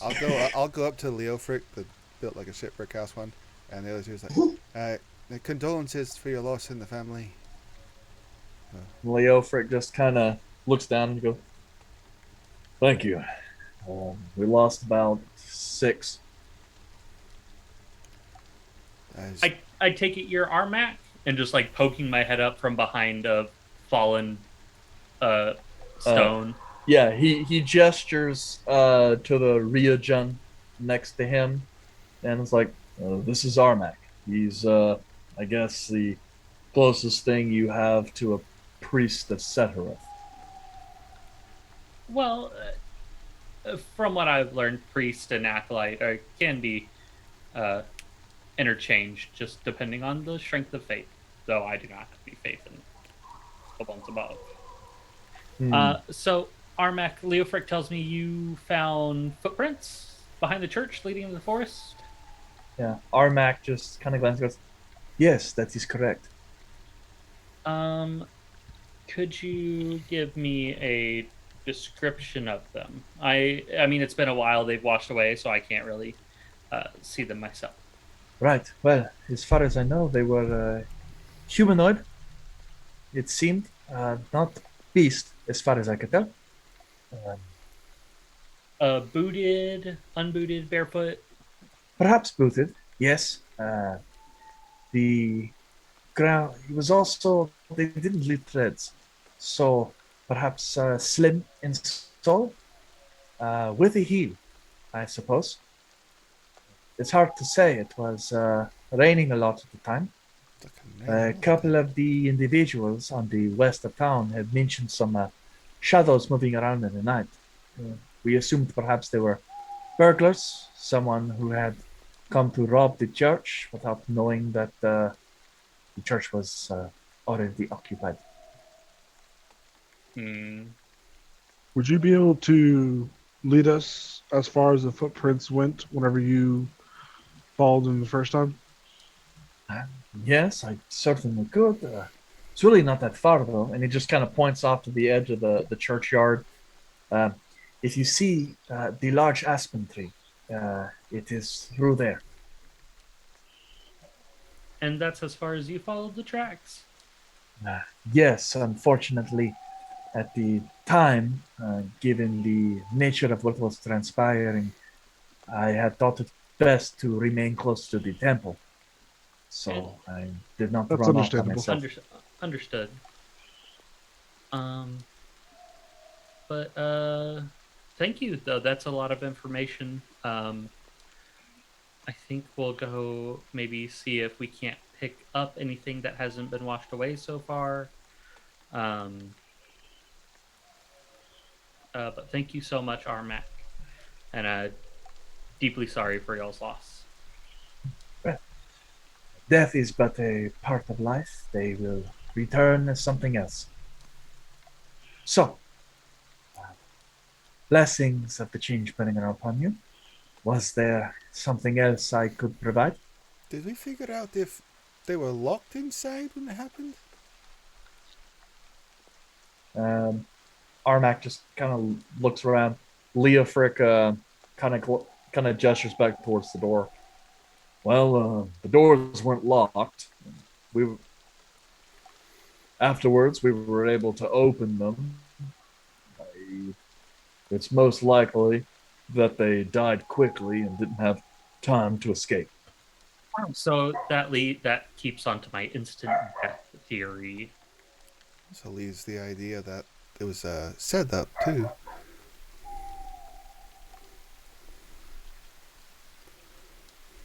Did any of the priests that were killed have any problems with anybody else in this town? Any problems that would cause a dispute that would lead to this? Well, those priests specifically, no. The temple itself, the power structures in this town all have a sort of uneasy alliance. You have Sir Carehart, he's the governor of the town and sort of like an unofficial mayor or headman. Decent enough guy, but I don't know. In his older age, he seems not.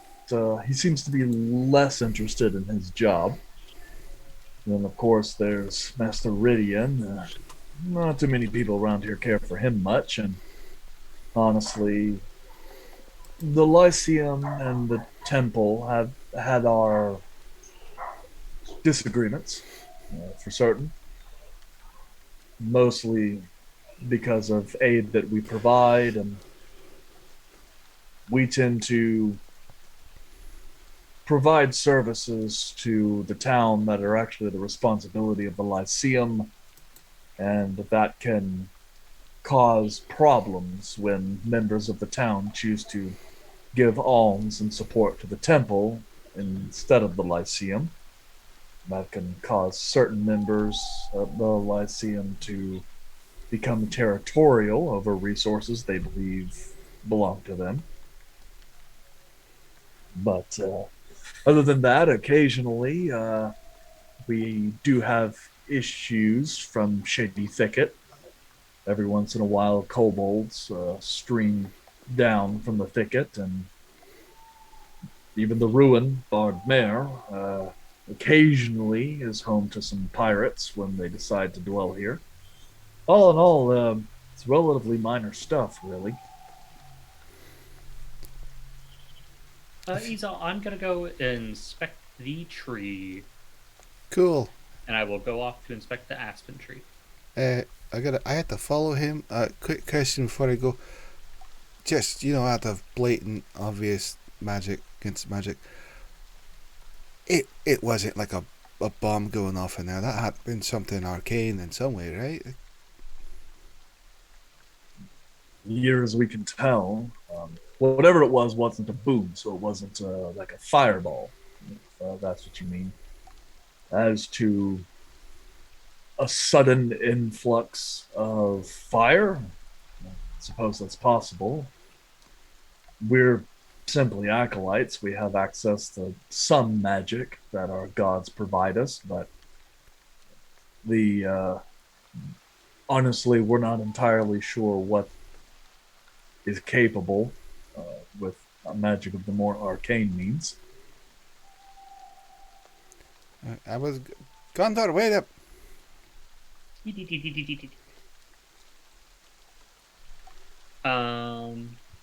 Yeah, just looking for anything along the way to the tree. Okay. I can roll an investigation if you so desire. No, that's fine. There isn't a whole lot since it's been a couple weeks. 2 weeks. Yeah, it's been 2 weeks. So you raining make it acid. out to the tree. Towards that section of the forest, you see the land suddenly grows like really rocky, and you start kind of seeing the land slowly start to raise as it gets closer and closer to a section of mountain that lies in the southwestern part of town, or towards that direction in the base hills. So it's entirely conceivable. You do know it would grant excellent cover to anyone attempting to escape. And is presuming you travel southward far enough, it wouldn't take that long before you reach the ocean. But yeah, the area here after 2 weeks, it would take some pretty extensive searching by people who are skilled trackers. And even then. That I am not.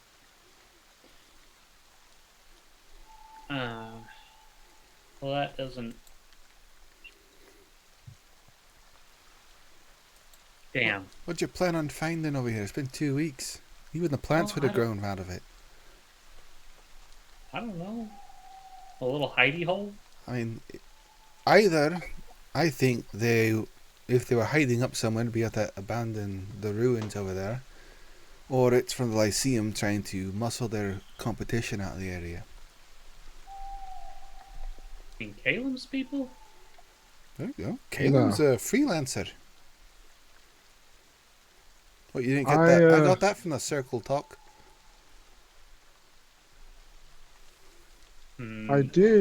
I will say one thing. The Lyceum has been acting quite strange lately. I don't know if this strange, but they have been recruiting in odd methods recently. Odd methods, kidnapping, drugging. It's not a cult, right? Yeah, No. it's not a cult. They might be following some cult rules. Because, I mean, you have No, cult. No, usually whenever they tell a student they aren't able to join their ranks, that's it. You have no way of coming back and getting back into the Lyceum. But right after I went and talked to Milo and went and passed his test, they literally the morning afterwards they went and talked to him. As far as I know, this is the first time they've ever recruited out of their norm. I mean, because they recruit nobles, barons' children, not commoners like Milo. Did they get Well, desperate? They will. Not unless they are very gifted. Yeah, and Bas- once rejected, there are generally never re-admitted. Unless you are like a noble. Then there are special exceptions. Is So- Milo gifted? Do we think this was caused by someone that was rejected? No, the Lyceum wouldn't. The church would have Oh, nothing to do with them. Yeah. When you get accepted into Lyceum, do you have to pay a stipend or something? Like hey, your yearly tuition's due. Is this another public school situation? This is a private school system. Private select school. Yes. To be more like what you're used to, Void. He has never dealt with money in his life. So, not rejection. More disappointment than anything else. I wouldn't say rejection. That Fair. is understood. I would like to make an Arcana check to see if maybe I read about a spell that would summon magma into a localized area. Okay. I know of one. It's Dang. a 4-letter 11. spell.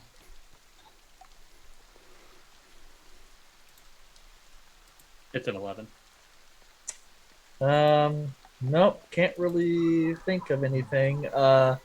You are sure spells of that nature do exist, if for no other reason than the dwarves at the Adamant Spire used all kinds of magical fire in the crafting of their goods.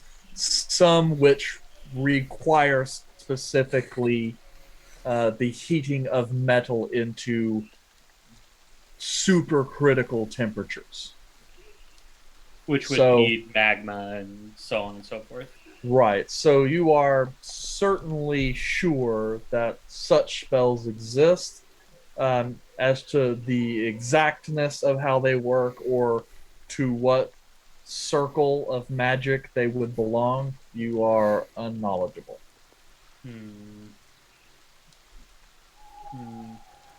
Well, I'm gonna go pick up some. See if I can pick up some supplies from an apothecary, perhaps some chemicals. But then I'll be back at the inn.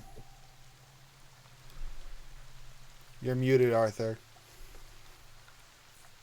Aha. Ah, Before you take off, I'm like, Gorebek's friend needs to be released from the prison.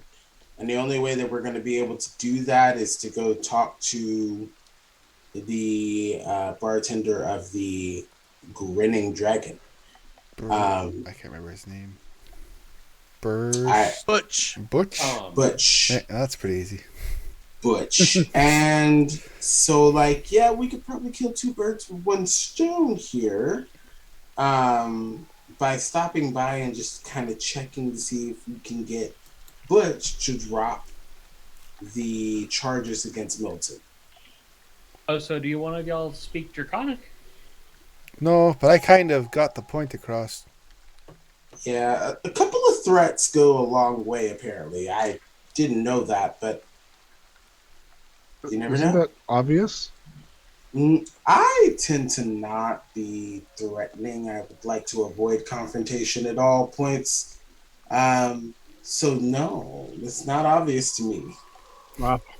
Do we know? I mean, why? I mean, of course it's kobold, but I mean, generally a kobold would be killed on sight. So why are they holding it prisoner? Well, Probably for display purposes, because they're going to put him in the stocks until he starves to death. yeah, that Okay. and apparently they've accrued a debt towards the city. It's just they don't like kobolds, which I don't see why. They're just kind of feisty little creatures, but they're kind of cute, you know. They make do, but they just don't like him here, and he's kind of getting the brunt of everything on it, and I kind of feel bad for him. That one acolyte mentioned that there was a group of kobolds that are in the area, and so did the jail person. If we were to free... His name's not Milton, but if we were to free him, If we were to free Milton, basically, bring him We- to them... we so make he's lots of free. money, and then everybody's You started happy, them up. and then they want to beg us for more good stuff. Like, that's just, it's science. I was thinking maybe we can confirm that Science. it wasn't the kobolds that are a problem. I don't think it is because, I mean, kobolds couldn't use like that type of magic as far as I know. But, I mean, eliminating one problem could be easy. Gorebek. I'm so happy that the entertainer has returned. I had gotten bored. I give him. I'm sorry we About- are so boring. Wait, Fulbert, I you say, like him? I'm trying to teach Calum the subtleties of doing things that are entertaining.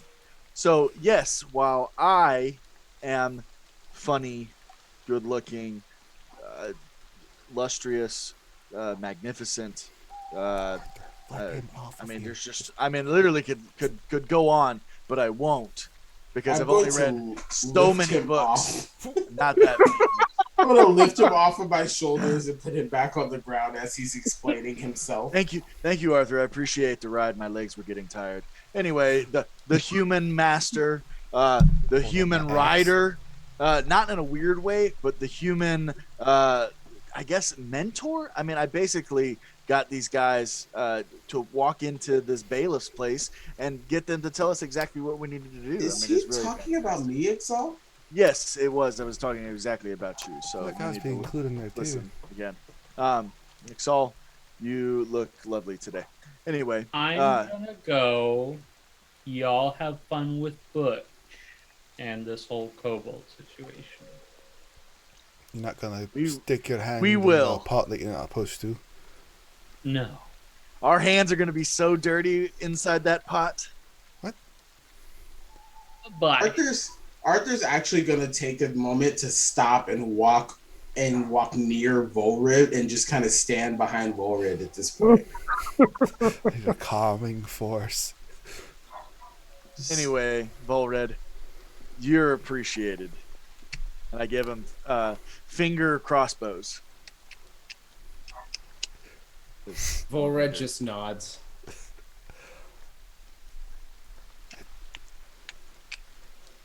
At least Caleb, you go. We're gonna go save Milton. It's gonna be fantastic. And I told you that we would save Milton. I told you.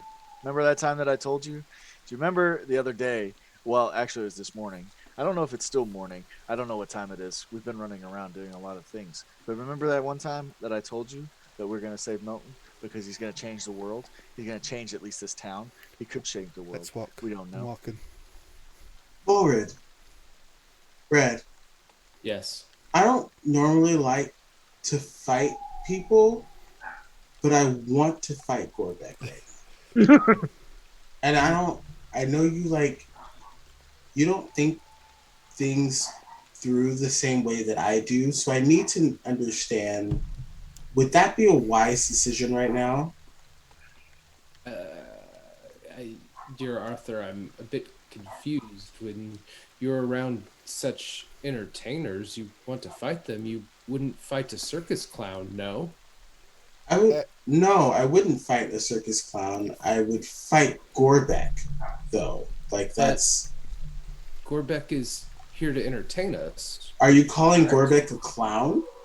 He is an entertainer, correct? Is he not here for our amusement? I would like to start juggling my knives. Prestidigitation. So he's a I clown. cast prestidigitation. What did you say? Prestidigitation. Say it correctly one time. Prestidigitation. Close Oh enough. god. No, close. By the end of the campaign, we'll get it. I feel my We'll intellect get there eventually. draining. Best jet station. Pesto Pasoni. So Gorebek's a clown. Potassium. I'm very confused. This is not a jester brought for all of our entertainment. Exactly. So why should I not fight him? I'm trying to ask you for a reason to not want to fight him right now. I think he's having trouble finding one. I think I this is cannot like you don't answer. harm the help thing. Yeah. Okay. Was that Izal answering from like? I'm trying to. I backed away back to you guys because he's juggling knives now. That's fair. So he First is. phantom knives. I don't Okay. fucking know that. All right. You do now. I'm just gonna stand back here because he just said that he was a human tamer and then a human rider and pointed to me. And I don't know how to feel about that. I don't know how to feel. I'm gonna take a lead from Volred here and just stand and just like look awkwardly. Well, this is a barrel of laughs. I'm gonna catch back up to Gorebek. That sounds about right. Probably shouldn't have a goblin go walking into the town juggling phantom knives. So entertaining. I don't like this whole staring thing, Red. Like I just don't understand it. But I want to understand you, my friend. I really do. So I'm just gonna stand here for a little bit longer. I don't know how this is gonna work though, but we're gonna do this. Arthur, We're heading to the tavern. Yeah, think- Red. you think too I'll be much. right back. I do think a lot. It doesn't really seem like I'm doing a lot here. It's just kind of like a hamster spinning in a wheel that I'm gonna try. I'm gonna make an effort. Gorebek, are those real daggers? Maybe. Throw one at me. No. Doesn't answer any questions. I throw a rock at him. I would like to catch the rock. No. Okay. I'm trying to hit one of the daggers that are flying. Like, "Nyeh." Okay, so your group has decided to depart the temple and head towards the grinning dragon. Yes.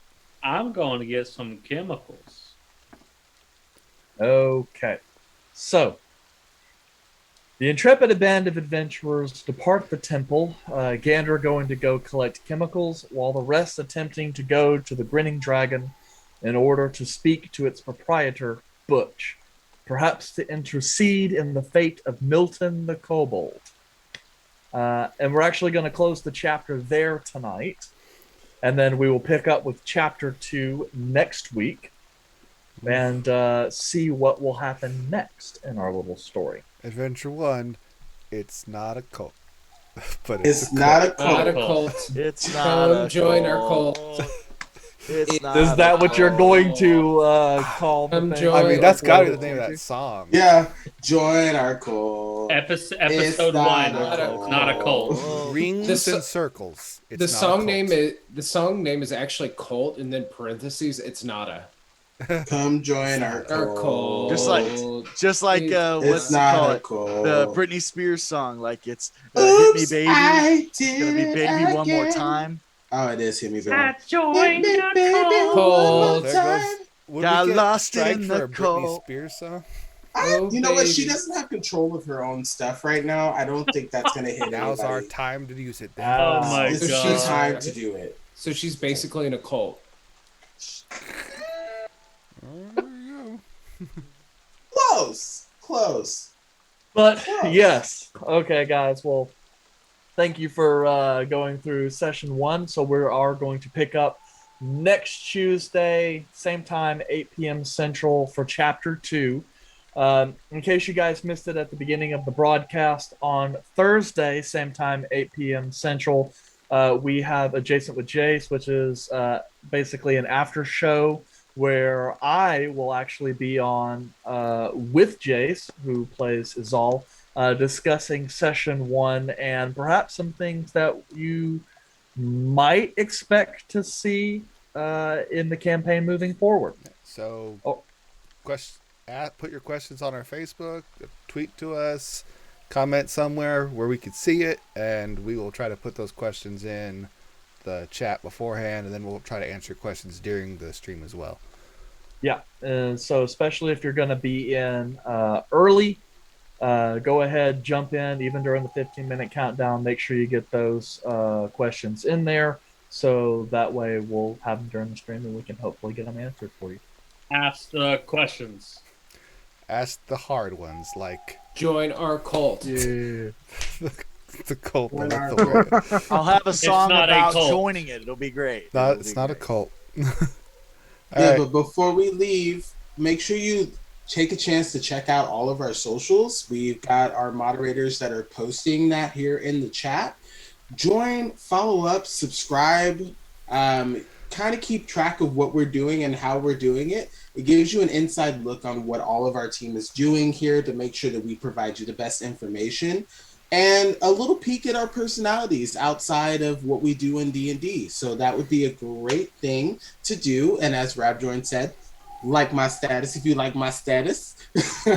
But just join up and kind of keep track with us. We would love to hear from you.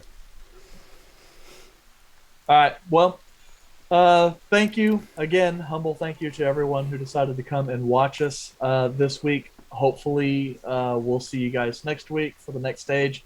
Yeah. I can see what we are, don't know where we belong. Wanna know what you're thinking, wanna know if something's missing. Started stories before, but they ended up short. Get me up to higher places, want you to fill my pages. Is this for real or is it just a fantasy?